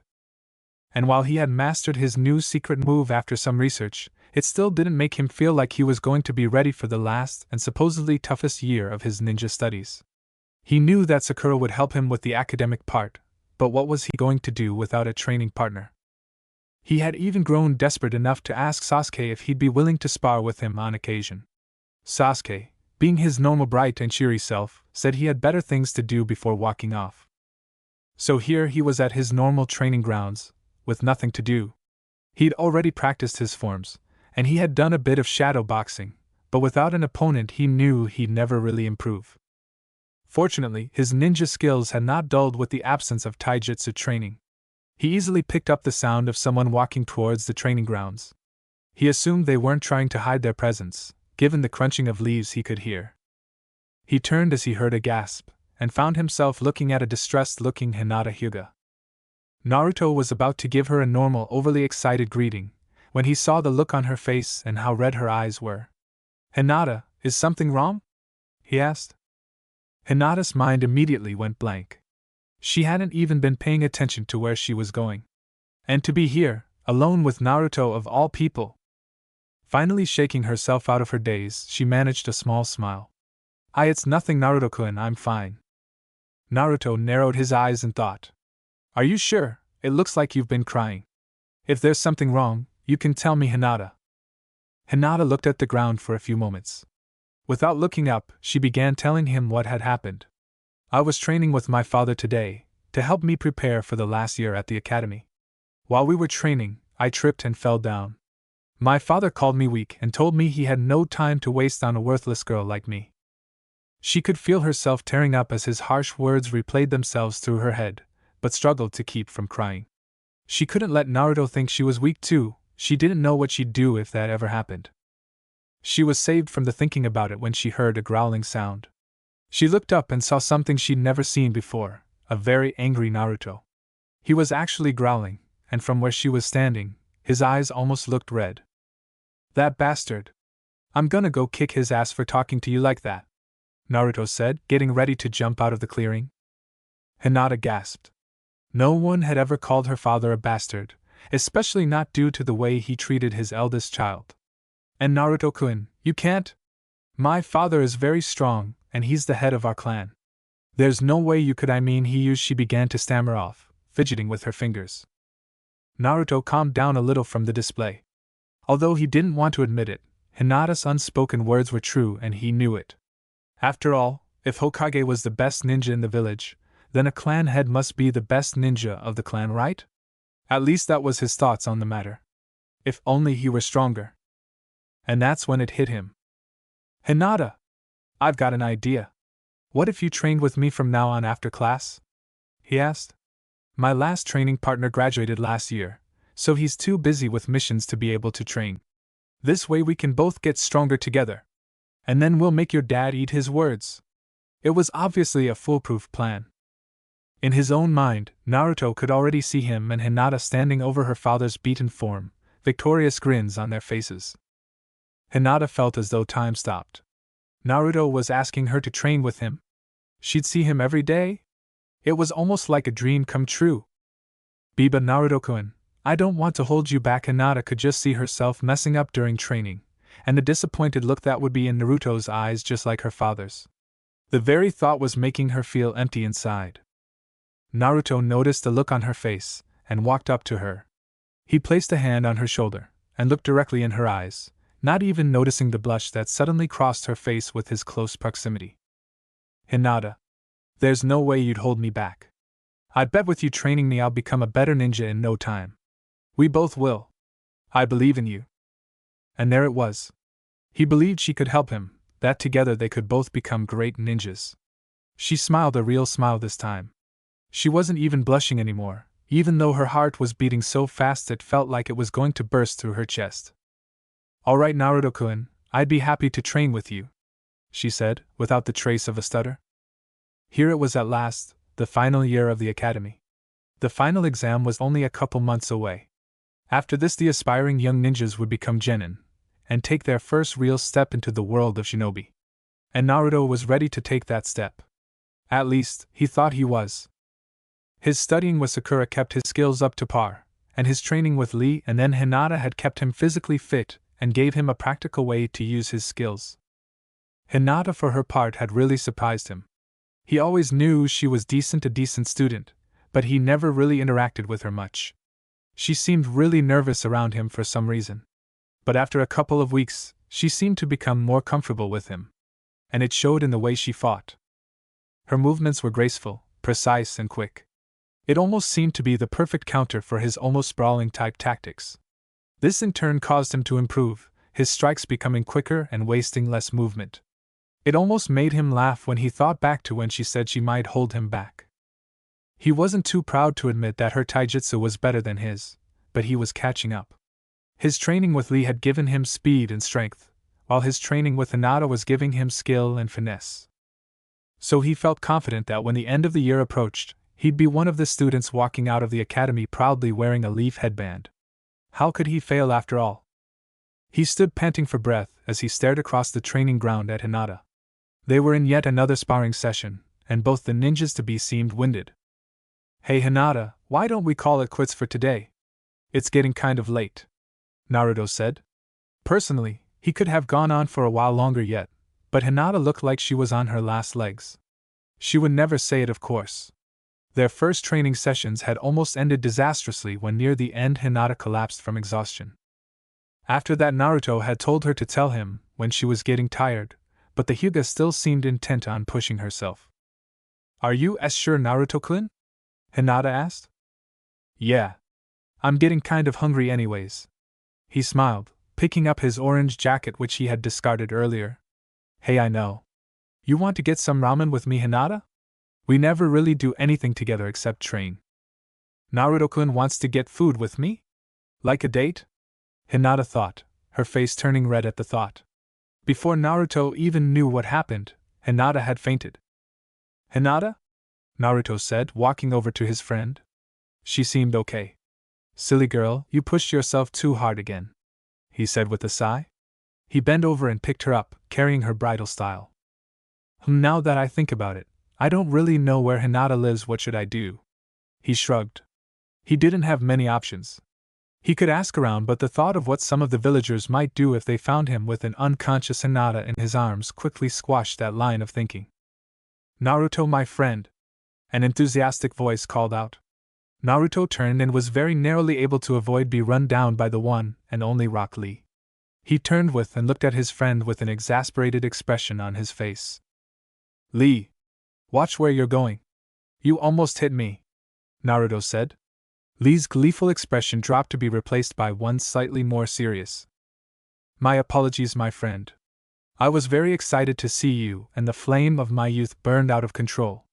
To make up for it, I shall do 400 laps around this training field on my hands, Lee said before flipping over and landing nimbly on his hands. Naruto stared on in confusion. That's alright, Lee, you don't have to. He was interrupted, however, as a barrage of shuriken shot out from the trees, sticking in the ground all around Lee's hands. Naruto jumped back, clutching Hinata protectively to his chest as his eyes scanned the area for enemies. What he found instead, however, was a girl about his age, with brown hair tied into 2 buns on top of her head. She wore a pink Chinese-style shirt and black pants, with a Konoha headband tied around her head. She held a few more shuriken in her hand, and was currently glaring at the sheepish-looking Lee. Lee, you idiot! We don't have time for this. We're supposed to be doing a training exercise with Niji and Guy Sensei, she said, scolding the green-clad ninja. Lee flipped back to a standing position. You're right, Tenten. In my youthful exuberance, I had forgotten that we were in the middle of a training exercise. He turned to Naruto. I am sorry, my friend, but we will have to catch up another time. Before the last word was even out of his mouth, Lee had already taken off through the trees surrounding the training grounds. Lee! The girl, Tenten, shouted after him. God, I don't know how much longer I can take of this, Tenten said, looking up to the sky as if hoping that some kind deity might help her plight. That was until she realized she wasn't alone in the training area. She looked over at Naruto, and then at Hinata, before a sly grin appeared on her face. Oh, sorry about that. I hope my teammate didn't interrupt you too, she said. Naruto felt the heat rush up to his cheeks. What do you mean? I wish she fainted after we were done training, he said. Tenten's grin grew at that. Oh? And what exactly were you training so hard to make your girlfriend faint, huh? What? Hinata's not my girlfriend. And we were just training. Training. I swear, Naruto said, getting extremely flustered. Tenten started laughing. Okay, fine. Sorry, I was just teasing you. My name's Tenten, she said. I'm Naruto Uzumaki. And this, he said, nodding towards Hinata, is Hinata Hyuga, a friend from my class. Oh? She's Niji's cousin? Tenten said. Thinking about it, she had seen her around the compound Niji lived at on occasion. Wait, you know her family? That's great. Can you tell me where she lives? I want to get her home, but I have no idea, he said, sheepishly grinning. Tenten nodded. Sure thing. Actually, if you want to come with me, her cousin is on the same team as Lee and me. He could probably give you better directions than me. Awesome, thanks, Naruto said. Tenten nodded and jumped off into the forest in the direction Lee had gone earlier, Naruto following behind, with the still unconscious Hinata snuggling closer to him as he went. When they got to the clearing, Tenten's team was training and Naruto was confused. Somehow he wasn't quite sure how, but Lee had gotten taller and was wearing a vest. It took him a few moments to realize that the man he was staring at wasn't Lee at all, but someone who looked so close he could be Lee's father. Lee was on the ground, doing push-ups with his thumbs. The man turned his attention from Lee to the 2 ninjas who had entered the field. Ah, Tenten, you've arrived. With this, our youthful team is complete, the man said, seeming to bust at the seams with energy. Tenten just sighed. And who is this youthful young man you've brought along? Tenten opened her mouth to respond, but Lee spoke up first. Guy Sensei, this is the friend I was telling you about, the one who trained with me before I graduated from the academy. His name is Naruto. Guy smiled at Naruto, his teeth seeming to shine light on the blonde. Excellent, I've been looking forward to meeting you, Naruto-kun. I've heard many things about you from my youthful student here. It is a testament to the fires of your youth that you have overcome your burden and still wish to become a shinobi of the leaf. He gave Naruto a thumbs up. At least Naruto assumed that's what he was doing. It was hard to tell with all that light in his eyes. Yeah, thanks, Naruto said. Guy Sensei, what is this burden of Naruto's you speak of? Lee asked, curious about what might trouble his friend. Now, Lee, that is a question you shall have to ask of Naruto-kun later. It would not be youthful of me to tell you myself. And it looks like Naruto-kun has something he needs to say. Guy looked over at Naruto, who was glad that the older ninja had finally stopped smiling. So glad that he almost forgot why he had come here, until Tenten poked him in the side. Oh yeah. Tenten was telling me you have someone from the Hyuga family on your team. I was wondering if they could give me directions to Hinata's house. Naruto lifted Hinata up slightly higher. She fainted while we were training, and I wanted to make sure she got home okay. Guy looked at the young girl in Naruto's arms, and then back up at Naruto. His eyes suddenly teared up, and he put an arm over them as he looked up to the sky. What a display of camaraderie! To carry a fallen teammate all the way home, this is the epitome of youthfulness, he shouted. He then turned to Lee, a serious expression on his face. Remember, Lee, devotion to your friends and teammates if always important, you must strive to attain the same level of caring and devotion as Naruto-kun. Lee stood up from his push-ups and saluted. Yash! I will become just as devoted as Naruto. He turned and smiled at Tenten, holding his arms out. Here, Tenten, I will take you home since you are my friend and teammate. Tenten's eyebrow twitched. Lee, I haven't fainted, and we're supposed to be training, remember? She said, exasperated at her team's antics. It figures that Hinata would need someone to carry her home after training, a new voice said. Naruto looked up to see a boy in the tree above Guy. He had long black hair, and was wearing black shorts with a khaki jacket. His eyes were white just like Hinata's. Oi, what's that supposed to mean? Naruto asked, a little put off by the boy's rude statement. Only the truth. Hinata is destined to be weak. She will never be able to lead the Hyuga clan, the boy said, a smirk on his face. Now Niji, you shouldn't be mean to your cousin. She is younger than you, but she might make an excellent kunoichi, Guy said reprovingly. Niji just shook his head. Fate decides our place in life the day we were born. She will always be weak. Naruto glared up at Niji. Who does this guy think he is?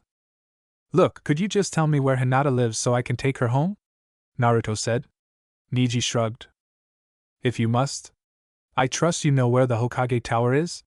Niji said in his condescending tone.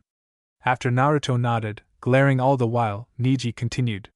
If you straight from the Hokage Tower and then take a left at the river, and follow it all the way down, it will eventually lead to the Hyuga compound. Naruto nodded. Thanks. Jerk, he thought as he made to leave the field. He stopped and turned back around. Oh, and thanks for the help, Tenten. It was nice to meet you, Guy Sensei. Lee, we need to have ramen again one of these days, he said before leaving the clearing. Luckily for Naruto, the person at who he met at the Hyuga compound was very courteous. She even thanked Naruto for bringing Hinata back. All in all, he felt fairly good as he left to find some food. It was odd. It had just been 2 small words, but suddenly the day seemed brighter, the air clearer. He smiled to himself as he walked the familiar path to Ichiraku. Maybe if he was lucky enough, the old man at the ramen stand might even give him a double helping of pork in his ramen. Naruto closed his eyes as he envisioned bowl after bowl of steamy noodle goodness. He was so engrossed in his ramen fantasy that he didn't notice it when he walked right into someone else, tumbling to the ground. Awa, what happened? He asked, looking around. He looked up to find a pair of legs near his face, wrapped in bandages. He followed the legs to a purple skirt, and finally up to the face of a very angry Ino. Naruto, you idiot! Watch where you're going! She shouted, clocking him on the head. Awa, sorry Ino, I'm just really hungry, I wasn't paying attention. You're not hurt, are you? Naruto asked, standing up and offering a hand to Ino. Ino just humphed before taking his hand and pulling herself up. I'm fine. Geez, you'd walk right through the village walls if you were hungry, wouldn't you? She said, shaking her head slightly. Naruto laughed sheepishly. Hey, you might be right about that, he said, rubbing the back of his head. Here, how about I buy you some ramen to make it up to you? He offered. You ramen? How can you eat that stuff? She asked. What do you mean? Ramen is the greatest food ever. Naruto exclaimed, shocked at that anyone would doubt the greatness of ramen. Nope, sorry. There's lots of food out there better than ramen, Ino stated matter-of-factly. Naruto narrowed his eyes. Have you ever even had ramen? He asked. Ino shook her head. Of course not. It's just noodle soup, It's full of sodium and fat. He smirked. Then how do you know if it's not the greatest food out there? He asked. Ino just shrugged. Naruto sighed. Come on, just try it. I'm sure you'll love it once you've had some. The old man at Ichiraka makes the best ramen ever. Ino just sighed, knowing how hard it would be to dissuade the other blonde now. Finally, she got an idea, a small smile forming on her lips. Geez, Naruto, I didn't know you wanted to take me on a date that badly, she said. Naruto gawked at her as her tone took on a teasing tone. What should I do? My heart is only for Sasuke-kun, but now another young man has been stricken by my beauty?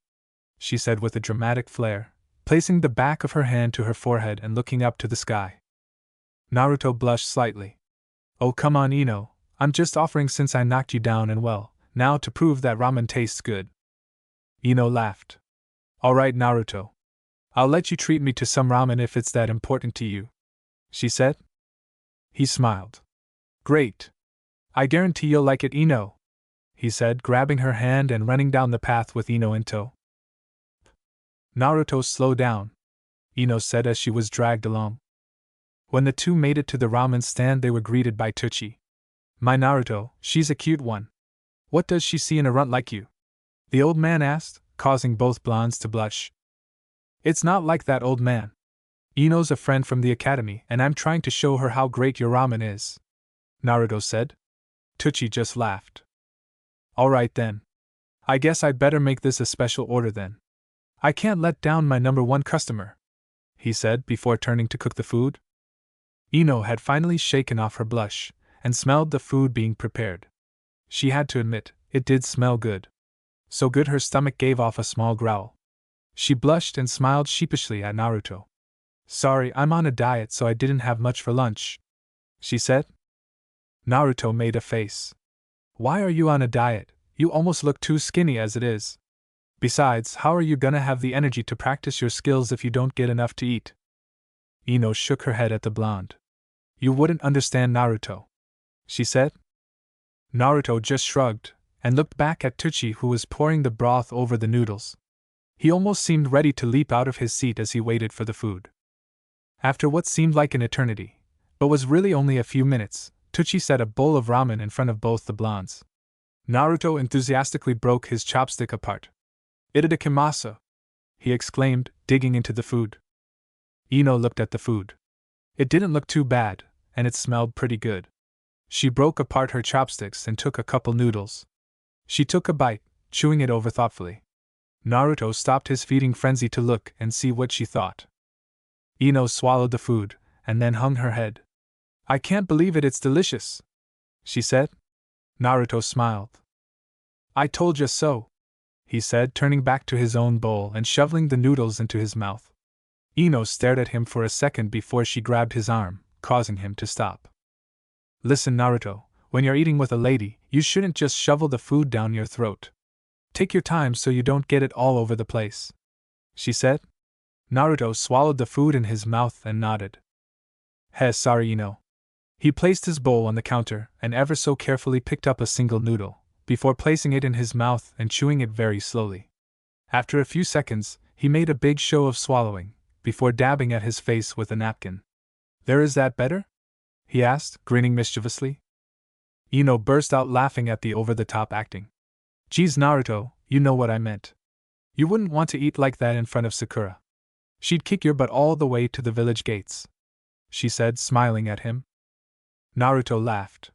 I'll keep that in mind, he said, going back to his ramen, though this time with much better manners. Ino smiled before returning to her own ramen. The two chatted about their class as they eat, laughing about some of the antics of their mutual friend Shikamaru.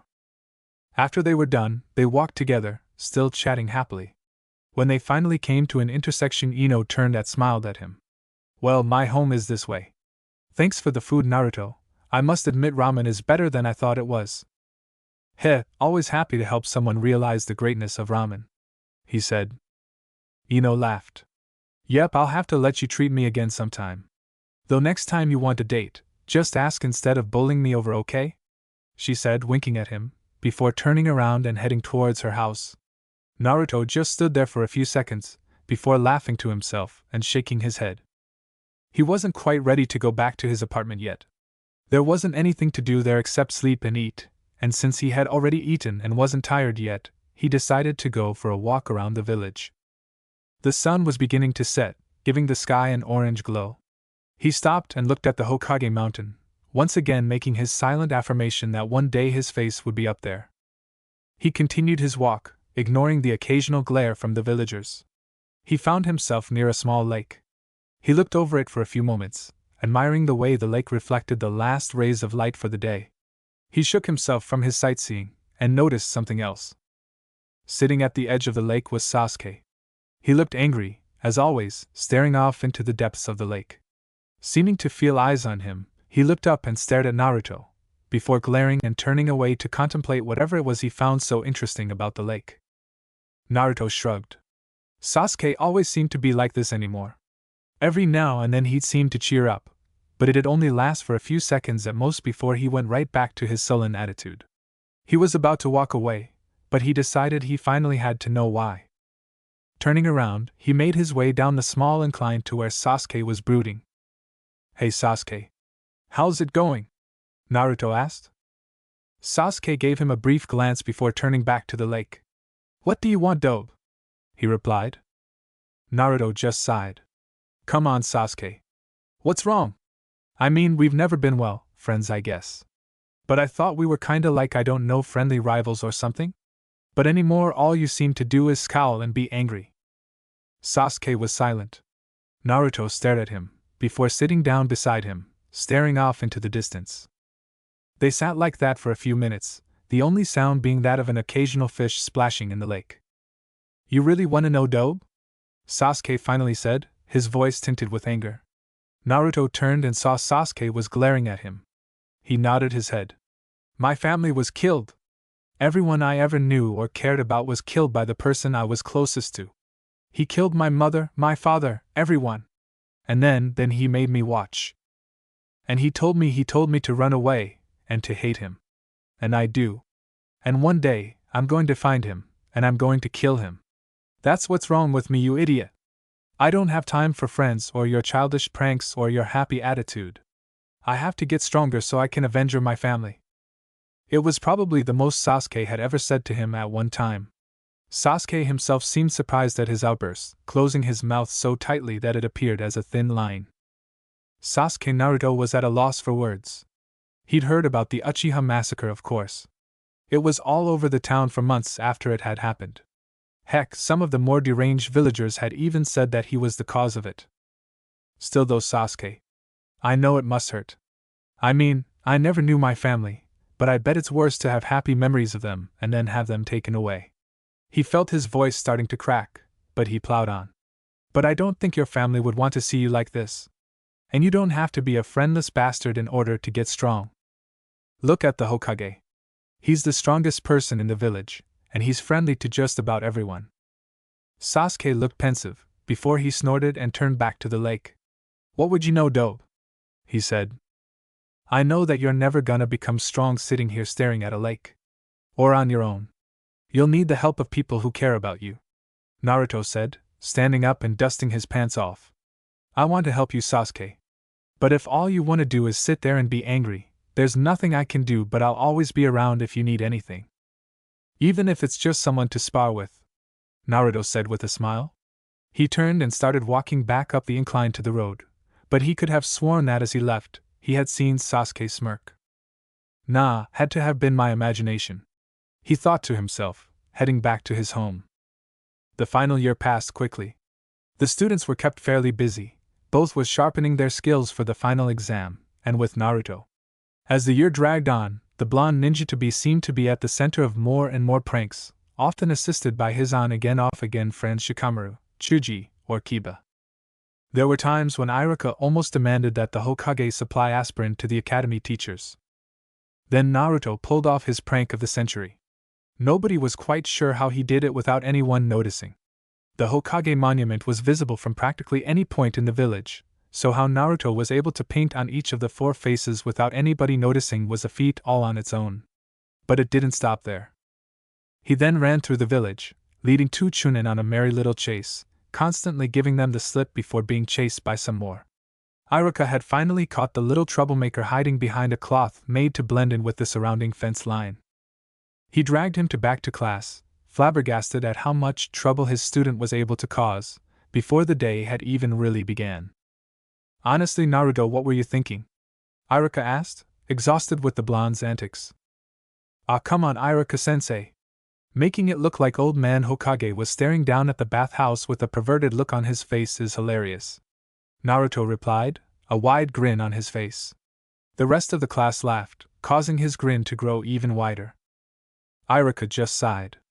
Naruto, you don't have time to be wasting on these silly pranks. The final exam is tomorrow, you know?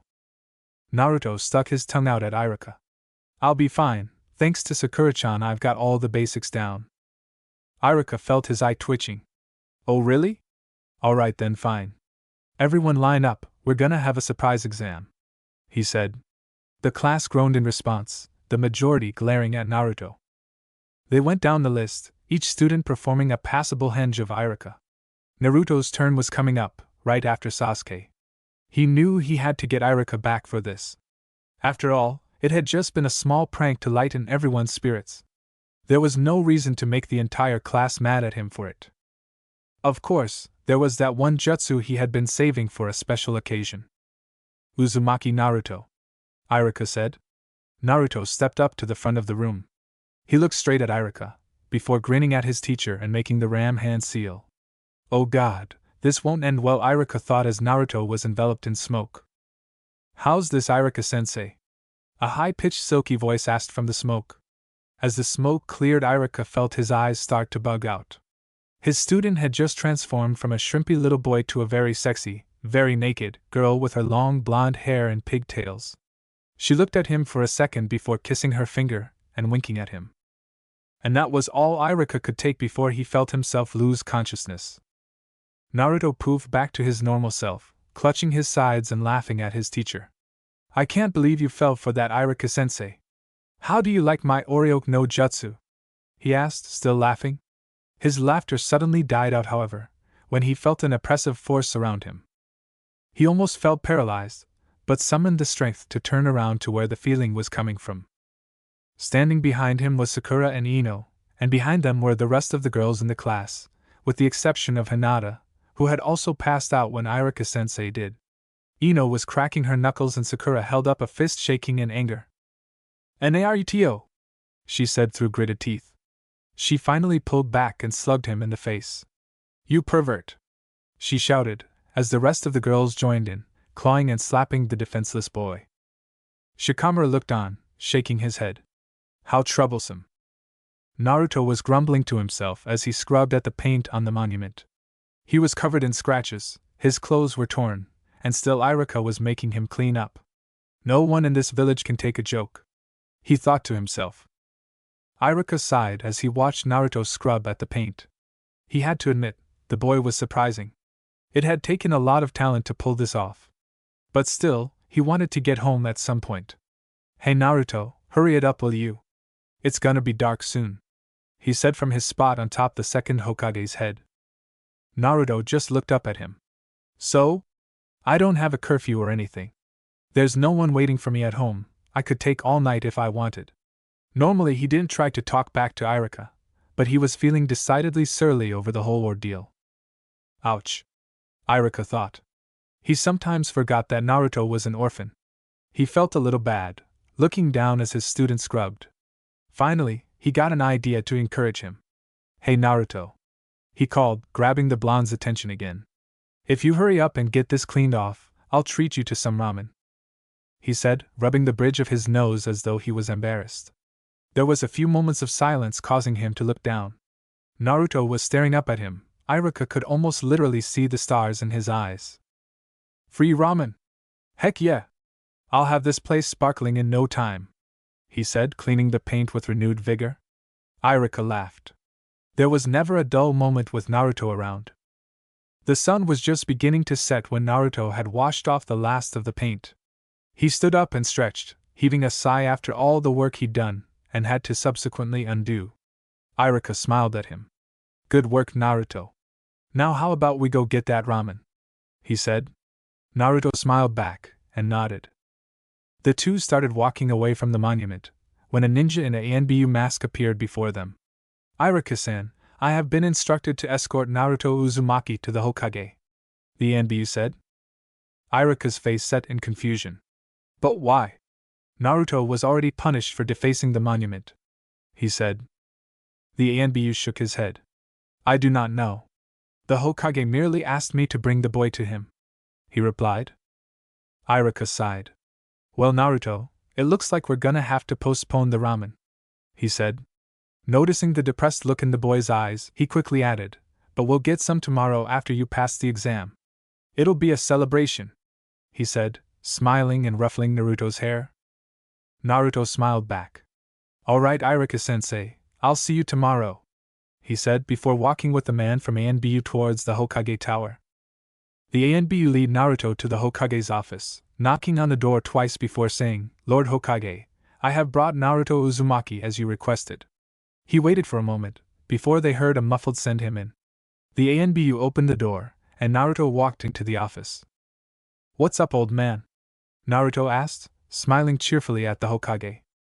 You caused us quite a bit of trouble today, Naruto, the Hokage said, a smile threatening to form on his face. But I haven't called you here for that.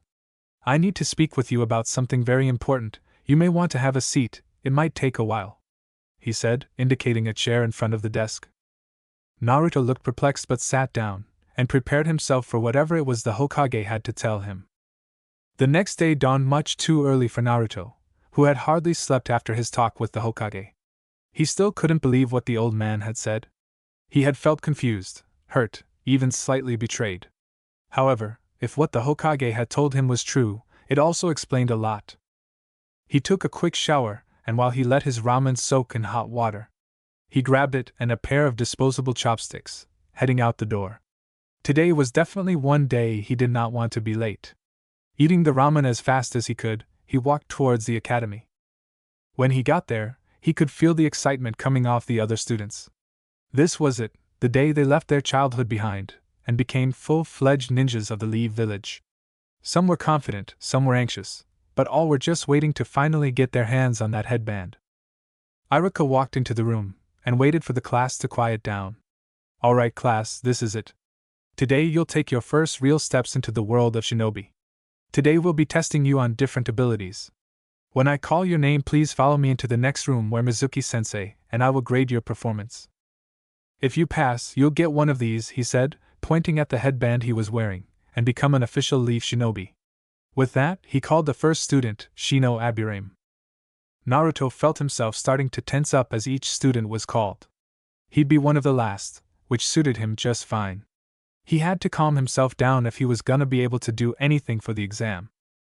Sakura noticed how nervous he was, and walked over to him, placing a comforting hand on his shoulder.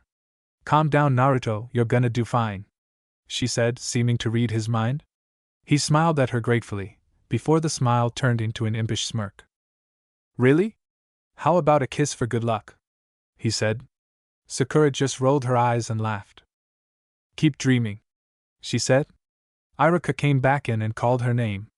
Wish me luck, she said, following him out the door. One by one students were leaving the classroom. Those left behind had no idea whether their fellow students passed, failed, or even what they had to do. All they could do was wait. Which wasn't one of Naruto's strong suits. He felt anxiety clawing at him as Iruka finally took Sasuke out, meaning he was next. I can't do this, he thought to himself suddenly. I'm gonna mess up. There's no way I can go through with this. I'm not ready. He almost felt like making a break for it. He even started edging towards one of the windows when the classroom door opened again. Naruto Uzumaki, Iruka said. Naruto felt like a deer caught in the path of a katanjutsu, and could only sigh as he followed Iruka out the door and into a separate room down the hall. Mizuki was a man about the same age as Iruka. He had silver hair that went down to just about the middle of his neck. He had taught in their class on occasion, and he always seemed friendly. He gave Naruto an encouraging smile when he saw him enter. Naruto felt his anxiety go up even more. Iruka sat behind the table next to Mizuki. On the table were 8 more headbands. Naruto looked longingly at one. Here it was, finally everything he had worked so hard for. All right, Naruto, For your test I need you to demonstrate the Bunshin no Jutsu, Mizuki said. All at once Naruto felt his anxiety disappear. He nodded, and started molding his chakra. Once he felt he was ready, he made the hand seal. Bunshin no Jutsu, he exclaimed. Next to him there was a puff of smoke. He held his breath, and almost felt like closing his eyes. Iruka and Mizuki looked at the results. To say they were pitiful would be doing Naruto an injustice. Where there should have been 2 to 3 Narutos, there was only one sickly-looking Naruto lying like a lump on the floor. Iruka looked at his student, a little disappointed. I'm sorry Naruto, but you failed, he said. Naruto hung his head in shame. Mizuki turned to Iruka, a knowing look on his face. Hey now Iruka, don't be so harsh. I mean he was able to produce a clone. Can't we pass him? He asked. Iruka just shook his head. Mizuki, the other students are able to produce 2 to 3 clones that are able to move. Naruto was only able to produce one that would just get in the way. As much as I wish it was otherwise, he's obviously not ready to be a ninja. Iruka looked over at Naruto, who looked even more depressed, as he walked out of the classroom. It wasn't fair. He knew how to perform the Bunshin no Jutsu, had done it a couple of times before. And it didn't help that as he walked out of the academy, there was a swarm of parents standing in the yard, congratulating their children on becoming ninja. What made it even worse was the looks of some of them. They almost seemed to be happy in his failure. He caught snippets of some of their conversation. It was the same old "the boy is a demon" line, but today it seemed even more hurtful. He sat there for a while, not even noticing it when someone finally approached him. Hey Naruto. He looked up, to see Mizuki standing next to him, a sad smile on his face. Can I talk to you for a minute? He asked. Naruto just nodded, and followed Mizuki. He led him up to the roof of the academy, and sat down on the balcony, letting the spring wind blow over them. Iruka's not being mean, you know. He just cares about you, Mizuki said after a few moments. Naruto snorted. If he cares so much, why wouldn't he let me pass? He asked. Mizuki shook his head. He's just doing what he thinks is right. The two of you are a lot alike, you know? Iruka lost his parents too. When he saw he wasn't any effect on Naruto, he stood up, stretching his arms out, before turning and facing the blonde. You know, there is another way for you to pass the exam, he said. Naruto looked up, his face skeptical, almost as if he expected Mizuki to laugh and say just kidding at any given moment. But Mizuki seemed serious, and he felt a bit of hope. Really? Mizuki nodded. All you have to do is... Lord Hokage. Naruto has stolen the Forbidden Scroll, a brown-haired ninja said, as other ninjas gathered around their aged leader. The Hokage looked deep in thought, before he finally gave a deep sigh. Fine Naruto. Bring him and the scroll back, he said, and then added unharmed, to which some of the assembled ninjas flinched. Iruka jumped across the rooftops, feeling incredibly guilty for what was happening. Surely Naruto wouldn't have stolen the scroll to use for vengeance, he was a good kid. But still Iruka increased his pace, searching for his student. Meanwhile in the shadows, a figure looked on, a maniacal grin forming on his face. Naruto sat in the forest, the scroll beside him. It was called the Forbidden Scroll, and he had been told just to take it, but he was really curious about why it was so forbidden. Maybe it had some horrible secret in it. Or maybe a super powerful jutsu? The possibilities seemed endless. Unable to contain his curiosity anymore, he opened the scroll, and looked at the first item listed. Kage Bunshin no Justice? Well, I've got some time, he said, and started practicing the instructions written on the scroll. When Iruka had finally found him, Naruto looked worn out, but had a happy grin on his face. Hey Iruka-sensei. I got the scroll, and I even learned a jutsu from it. This means I pass, right? Iruka looked at Naruto in a mixture of surprise and disbelief. He's been out here practicing? He thought to himself incredulously. Naruto, what are you talking about? Who told you that you'd pass if you took the scroll? He asked. Now it was Naruto's turn to look surprised. Wait, you mean he didn't tell you whatever he was about to say was cut off, as Iruka hears something metal whistling towards them. Instantly reacting, he tackled Naruto to the ground, as a large shuriken flew over them and back towards the forest. He followed its flight path and gasped when he saw the person who grabbed it. Me, Mizuki? What are you doing? He asked in shock. Mizuki stood on a tree branch, 2 more large shurikens strapped to his back. He ignored Irika's question and looked at Naruto. Naruto, give me the scroll, he said, his nice guy demeanor completely gone. Irika understood immediately. This is what Naruto was talking about. Mizuki must have tricked him into stealing the scroll. Naruto, whatever you do, don't let Mizuki get his hands on the scroll. It's got important village secrets in it, and he's trying to steal it, Irika said. Naruto began but was cut off by Mizuki. That's a lie, Naruto.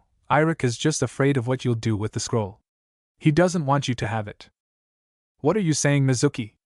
Don't believe him, Naruto, Irika said. I'll tell you the truth, Mizuki said, his face looking smug. 12 years ago, after the Kyuubi attack, there was a law that was made. A law only you weren't allowed to know about. For the first time since this event had transpired, Naruto looked confused. A law? What is it? Why am I the only one not allowed to know? He asked. Stop it, Mizuki, Irika exclaimed, afraid of what hearing the truth might do to his student. Mizuki ignored him. It was a law stating that no one could say Naruto is the Kyuubi no Kitsune. Naruto's eyes widened in shock. What? Mizuki grinned victoriously. In other words, you are the 9-tailed demon fox that attacked our village years ago, and killed Irika's parents. This whole time the village was playing you for a fool. Don't you think it was weird, the way people hated you so much? Irika looked at Naruto. The boy was shaking, it looked like he was going into shock. Damn it, Mizuki, shut up, Irika cried. In reality, by killing you I'll be doing the entire village a favor. Die, Naruto! Mizuki took one of the giant shurikens, and heaved it at Naruto. Naruto just stood there, seeming to not even notice the killing tool flying his way. Naruto! Irika shouted, his body moving on its own. Oof! Naruto felt the breath get knocked out of him, finally knocking him back to his senses. Irika was kneeling over him, coughing up blood. Naruto's eyes widened in surprise as he saw the giant shuriken sticking out of Irika's back. Irika-sensei, why? He asked. Because Naruto, we're the same. After my parents died, no one ever complimented me or recognized my existence.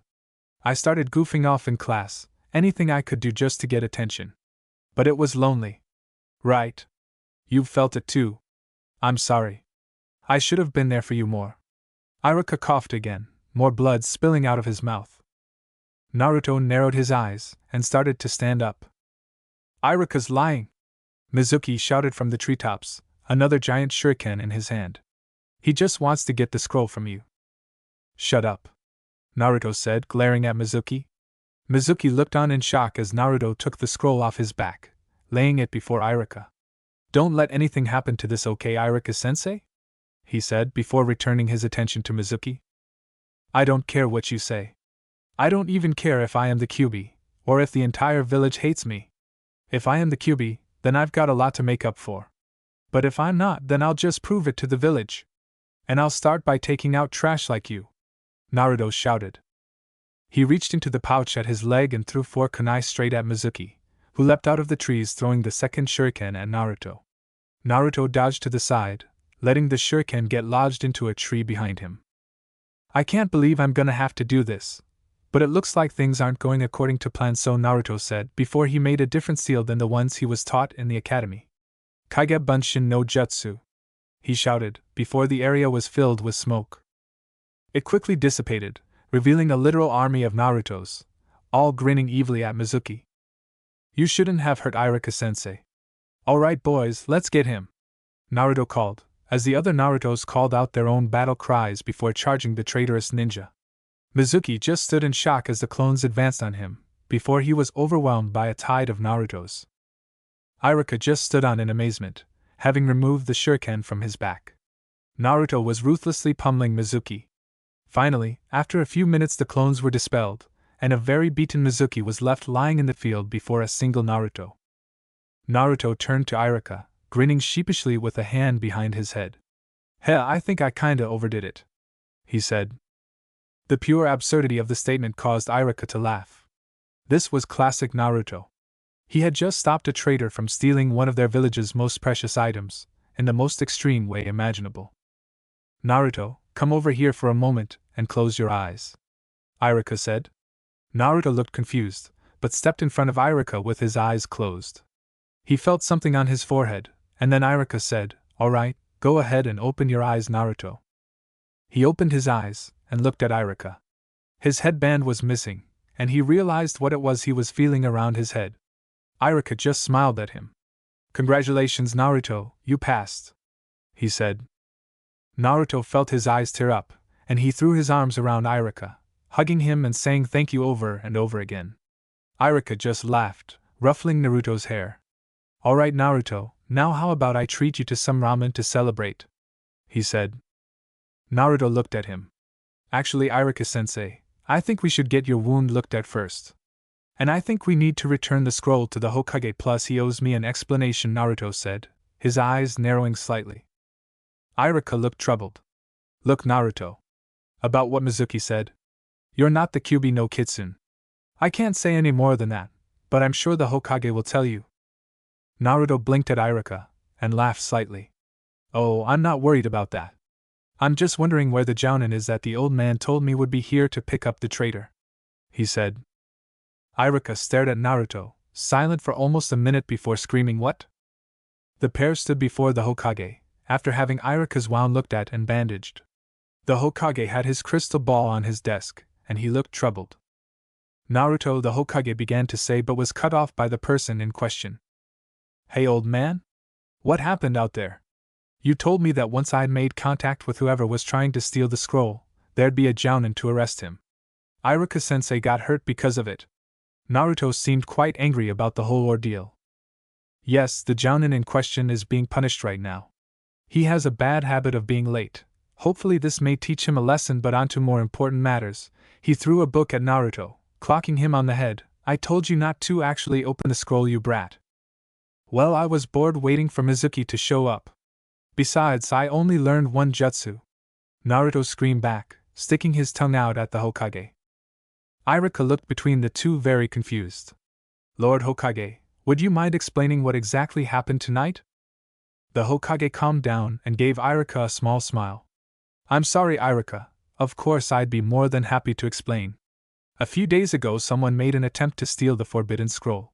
When the Anbu looked into it, they found that the trail led back to a missing nin from the grass village. After he was captured, he told us that someone from the academy was paying a handsome sum to anyone who could bring him the scroll.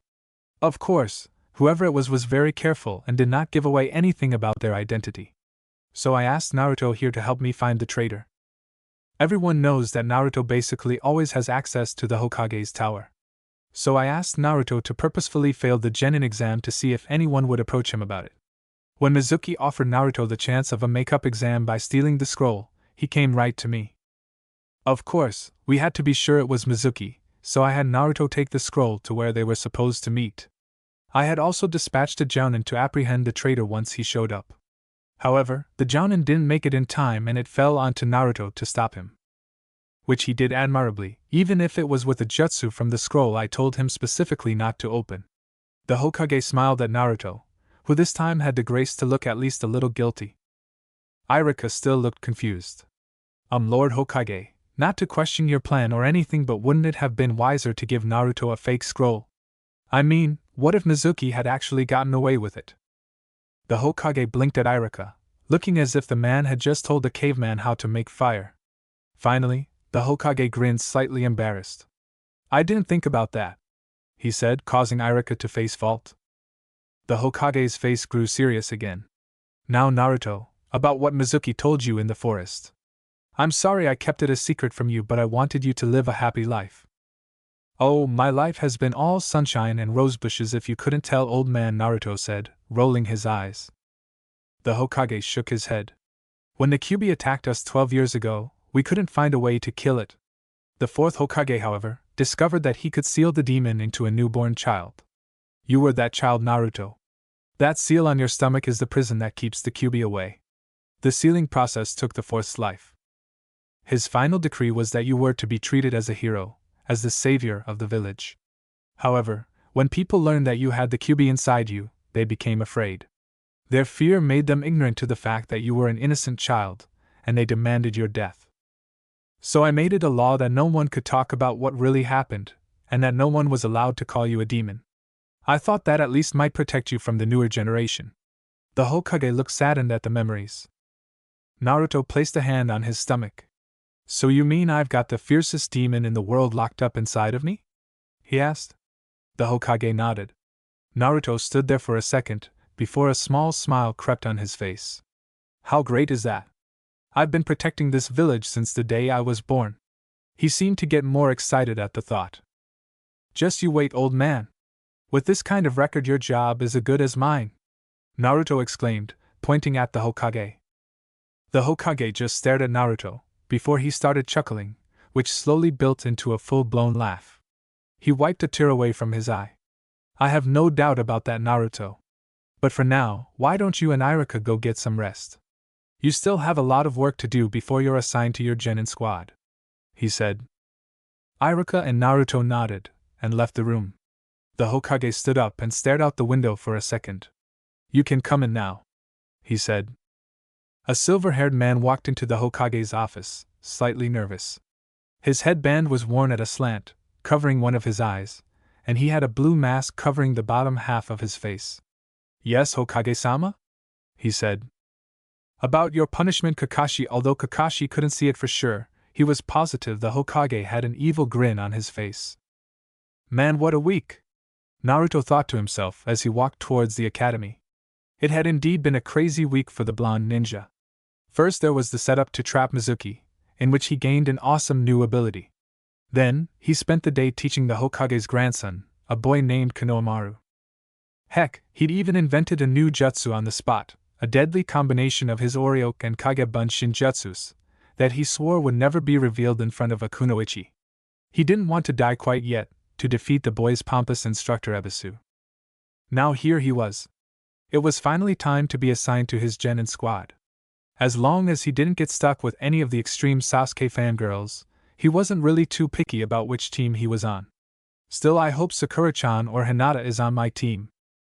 When he walked into the classroom, he felt the other genins stare at him. As he walked up to his favorite seat, Shikamaru actually sat up to talk to him. "Hey Naruto, you know this meeting is only for people who passed the exam, right?"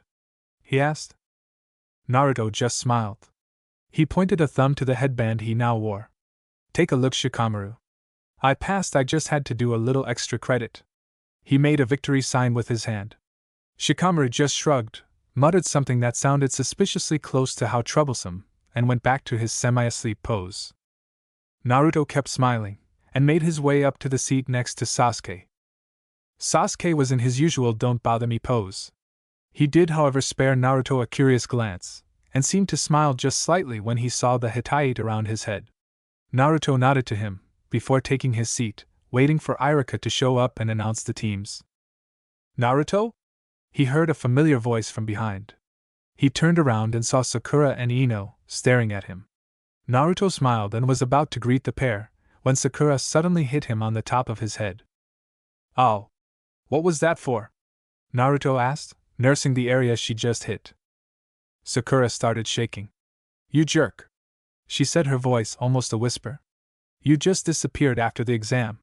After I heard you failed, I looked everywhere for you, but you." It looked like she was about to cry, and Naruto suddenly felt elated and horrible at the same time. He felt good because someone had actually been worried about him. But he didn't mean to cause anyone any pain. He stood up and placed a hand on Sakura's shoulder. "Sakura-chan, He stopped when he felt something pass him. He saw Sakura looking in surprise over his shoulder, so he turned around. Ino had just sat herself in the seat he had just recently stood from, a grin on her face. "Hey Naruto, thanks for saving me the seat next to Sasuke-kun," she chirped happily, before turning to ogle the Uchiha.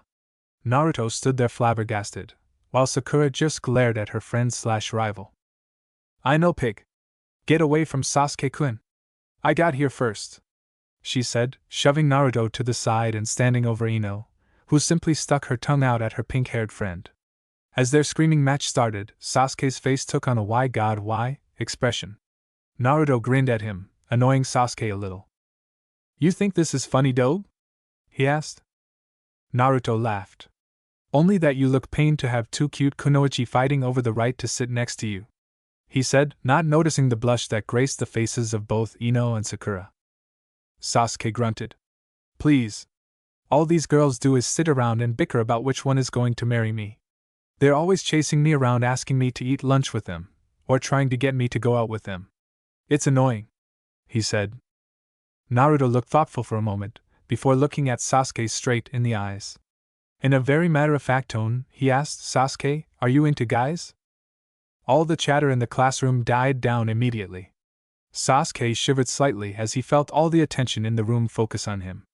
His left eyebrow twitched violently. Naruto, I'm going to kill you, he thought to himself. Of course not, Dobe, he stated. The room immediately went back to its noisy self, after a sigh of relief from most of the girls, and a few sighs of disappointment from some of the boys. Believe me, if you had to put up with this for a day, you'd feel the same way. Oh really? Wanna make a bet on that? Naruto asked, smirking at Sasuke. Sasuke raised a brow at that, and was about to ask what Naruto meant when there was a burst of smoke in the front of the room, indicating that Iruka had finally arrived. Alright, everyone settle down, Iruka called from the front of the classroom. He waited a few moments for everyone to quiet down, before continuing. Good. First of all, I want to congratulate everyone here. You've shown yourself to be fine examples of beginning ninja, and I'm sure you'll only continue to grow in skill as time goes on. He looked at the class, feeling a sense of pride at what they had accomplished. Today, as you know, you'll be assigned to your genin squads. Each squad is led by a Jounin sensei, who will continue your training in the ways of the shinobi. With this squad, you will undertake missions for the Leaf. I expect each and every one of you to complete your missions with the skill and pride of a Leaf shinobi. Iruka paused, making sure his students understood. Now then, normally at this time I'd be reading off the squad list. However, we have a little change up due to the amount of people graduating this year. So, you're all getting a small break while I go over the list with the Hokage. Feel free to get something to eat, take a walk, or anything else. Just be sure to be back here in 3 hours. With that, he poofed away to the Hokage tower. Naruto turned back to Sasuke. So how about it, Sasuke? He asked, continuing on as if Iruka hadn't just made a big speech about their ninja careers. Let's swap places until we come back for the team assignments. I guarantee after a day as me you'll be begging your fangirls to chase you. Oh? And what do I get once you lose? Sasuke asked with a smug smirk. Loser has to admit in front of the entire class that the winner is superior to them in every way, Naruto said, grinning at the prospect of Sasuke having to humble himself. You're on, Dobe. On the count of 3 we'll jump out the window and henge into each other. We'll meet back here in 2.5 hours, Sasuke said. Naruto nodded. Alright then. 1. 2, Naruto said, getting ready. 3. They both said at the same time, leaping out the window. As everyone stared in confusion, there was 2 poofs of smoke. When someone had finally shaken themselves out of their stupor, they looked out the window to see Sasuke running one way, and Naruto running the other. Sakura sighed and turned to Ino. Those idiots. Like anyone's gonna fall, for she was interrupted as she heard a squeal come from outside. Poking her head out the window, she saw a group of girls who had seconds ago been in the classroom chasing after Sasuke. Well, at least you're not falling for it, Ino Pig Ino? Sakura looked around, but her friend was nowhere to be found. With the real Sasuke. This was the life. He had actually gotten off the academy grounds without one person stalking him.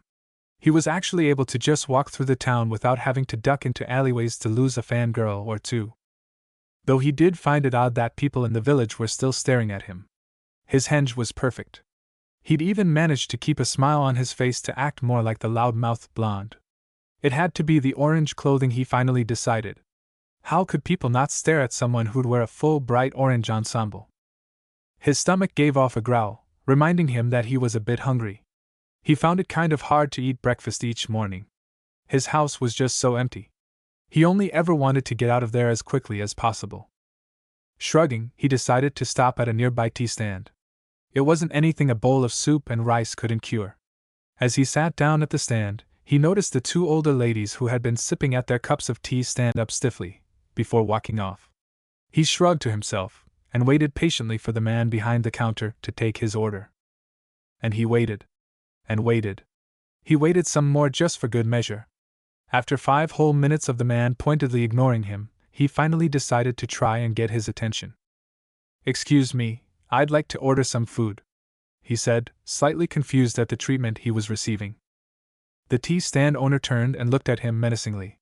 "You'll be ordering it somewhere else then, brat. I won't serve you," he said before turning back to his cups.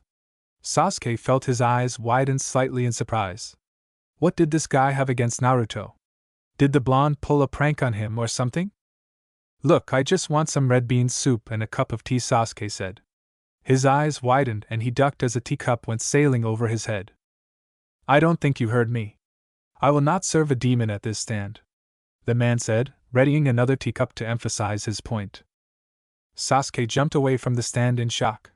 What was with this guy? Even if Naruto had pulled a prank on him, there was no reason for this kind of blatant hate. Shrugging to himself, he walked away from the stand. He took a few steps before he was stopped by an old woman holding a basket of fruit. He looked at her curiously, and took a step back at the look on her face.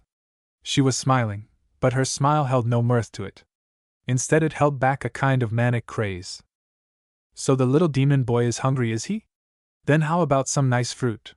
she asked in a sing-song voice, before taking a very rotten piece of fruit and smashing it on Sasuke's head. Sasuke grimaced as he felt the juice running down his face. His face scrunched slightly at the smell of the rotten fruit. The crazy woman picked up another piece of fruit, and was about to hit him with it too when someone grabbed her arm. "How sad is it that our own villagers would pick on a young ninja? This woman has obviously forgotten the springtime of her youth," said a man with a bowl cut, wearing a green spandex suit and a vest.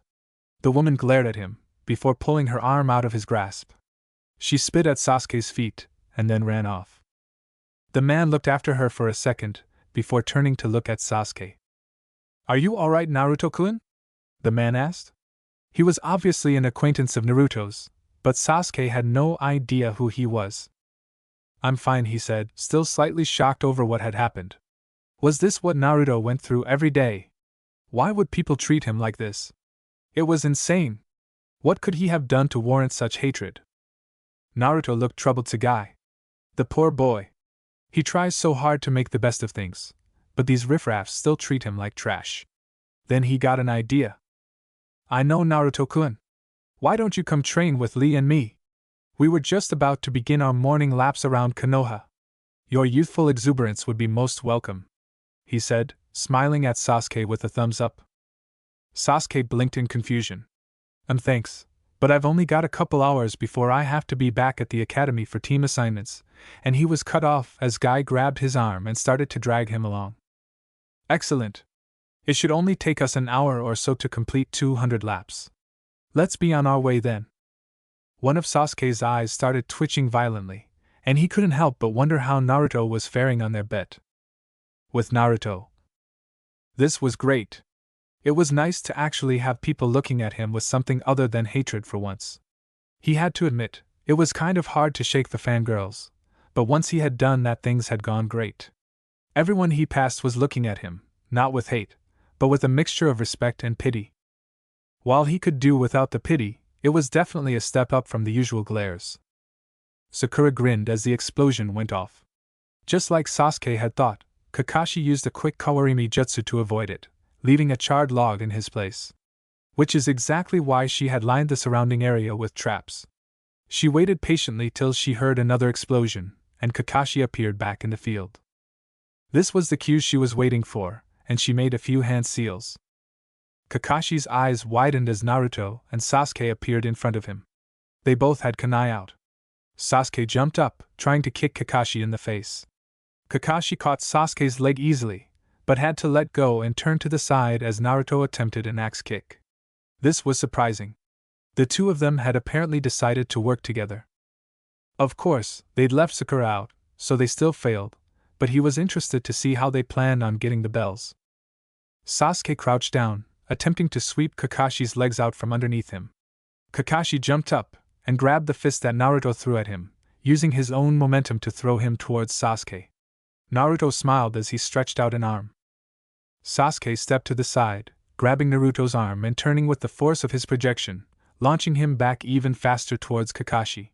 Kakashi jumped into the air, wondering what they had hoped to accomplish with that little maneuver. Katon, Gokyaku no Jutsu, a voice called out from behind.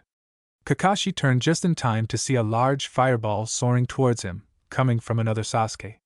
He knew he wouldn't have time to do a kawarini, so he started the hand seals for a quick swait on jutsu.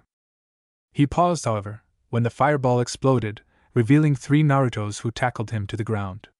He landed with an oof, and quickly kicked the Naruto off of himself. He looked around at the group of smirking Narutos and Sasukes, as the Narutos disappeared, and the Sasuke in the tree poofed away, revealing a grinning Sakura. He just shook his head slightly, before he heard a tinkling sound come from behind him. Kakashi turned around to see a grinning Naruto holding up both the bells, before tossing one to Sasuke and the other one to Sakura. Kakashi raised an eyebrow at this, as Sasuke and Sakura stood next to their teammate, all 3 grinning at the jounin. So, the 3 of you work together even though only 2 of you get to pass? Kakashi asked curiously. Naruto nodded his head. We figured we wouldn't be able to beat you one-on-one, but with the 3 of us you might leave an opening. Of course, most of the actual planning came from Sasuke and Sakura. I see, Kakashi said, nodding his head, and how did you decide who would get the bells? I volunteered to be the one sent back so they could continue on, Naruto said. Only Kakashi noticed that his smile lessened, just a tiny bit. Then, a loud growl was heard coming from his stomach. Whoops. Hee hee, sorry, guess I'm pretty hungry. Anyways, thanks for the match, Kakashi-sensei, he said before turning to Sakura and Sasuke, giving them a victory sign. And good luck you two, I'm sure you guys will become great ninja. With that, Naruto poofed away, revealing it had been a shadow clone. Kakashi noted the looks of surprise on the other 2's faces. Apparently they didn't realize he'd been using a shadow clone either. He gave an inward sigh, and was about to give a speech to the remaining 2 about teamwork when Sakura held her bell out to him. Kakashi-sensei, I can't really take this. If Naruto is getting failed, then I should too, she said. Kakashi looked surprised, but his eyes widened even more when Sasuke followed suit. She's right. The only reason we got these bells was because we worked as a team. As much as I hate to say it, I don't deserve to pass if Naruto doesn't. Sasuke looked like he already regretted saying it, but he still handed the bell to Kakashi. Great, there goes all my free time, Kakashi thought to himself. Team 7, he said seriously, startling both Sasuke and Sakura. Your first mission is to locate your missing teammate Naruto and return here with him. You have 1 hour to accomplish this task. The 2 genin gave each other a confused look, before shrugging and heading off towards the village. After all, there was only one place Naruto could possibly be if he was hungry. Kakashi stared after them after they left, thinking back to the night the Hokage had forced him to take on the team. Flashback no jutsu. Kakashi, I'm a little worried about your behavior lately. You've been throwing yourself into our toughest solo missions without a break, and you're only taking group missions with Guy. And tonight you endangered the life of a young shinobi, Sarutobi said. Kakashi just sighed. It wasn't his fault his team was gone. Minato-sensei had of course given his life to save the village. Rin had died in the Kyuubi attack. And Obito Kakashi unconsciously raised a hand up to his covered eye, remembering his old friend. So he had gotten a little tired when he came back from his 3rd A-ranked mission that day. He still had gotten to the forest in time to see the boy take down Mizuki. So, for your punishment, you're going to be taking on a squad of genin from this semester's graduation, Sarutobi said. Hokage-sama, please forgive me, but Kakashi started. The Hokage held up a hand to silence him. I know how you feel about leading a team, Kakashi. But I think it will be good for you. Besides, this isn't a request, it's an order. Kakashi sighed, before smiling at the Hokage. Alright, Hokage-sama. I mean, they still have to pass my test anyways. So I guess I don't really have anything to worry about. The Hokage smiled, a bit mysteriously. You might be surprised, Kakashi. End flashback no jutsu. Kakashi had to admit, the Hokage was right. And he didn't feel as depressed about it as he thought he might. If nothing else, it won't be dull, he thought to himself, before heading in the direction his team had just gone. Naruto finished his 2nd bowl of ramen with a content sigh. I am, the daughter of the owner of the ramen stand, looked at him slightly worried. Is everything alright, Naruto? She asked. He grinned back at her. Yeah, everything's fine, I am Michin. Why do you ask? She smiled at him. Because normally you'd be on your fourth bowl right now, and you haven't said much since you sat down. Nah, I'm fine really. Never been better, he said, giving her a smile that almost made her think he was telling the truth. Almost. You sure, Naruto? He sighed, dropping the big smile for a smaller, more sincere one. Yeah, some stuff happened a little bit ago, but I'm alright. Thanks for caring, I am Michin, he said sincerely. Hey Naruto, I knew we'd find you here, Sakura said, walking up next to the blonde. Naruto looked over to see Sasuke standing behind her. Oh hey Sakura-chan. Sorry about the shadow clone, but I was really hungry and I didn't want to wait for Kakashi-sensei to fail me, he said, smiling sheepishly at her. That's fine, Naruto. But Kakashi-sensei ordered us to come bring you back to the training ground. Apparently he's got something to talk to us about, she said. Naruto looked confused. Why? I already know I failed. Well, we've all failed now. Sasuke-kun and I turned our bells back in, she said with a smile. There was a few moments of silence before a deafening what? Was shouted by the blonde. What do you mean you gave back the bells? After all that work trying to get them? That's just a dope. We worked together to get the bells. So it's only fair we either pass, or fail together, Sasuke said, smirking at Naruto. Ma, I couldn't have said it better myself, Sasuke, Kakashi said, appearing behind the Uchiha, and nearly giving him a heart attack, though Sasuke would never admit it.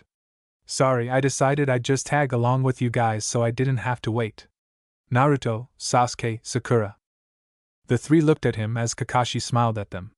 You all pass, he said.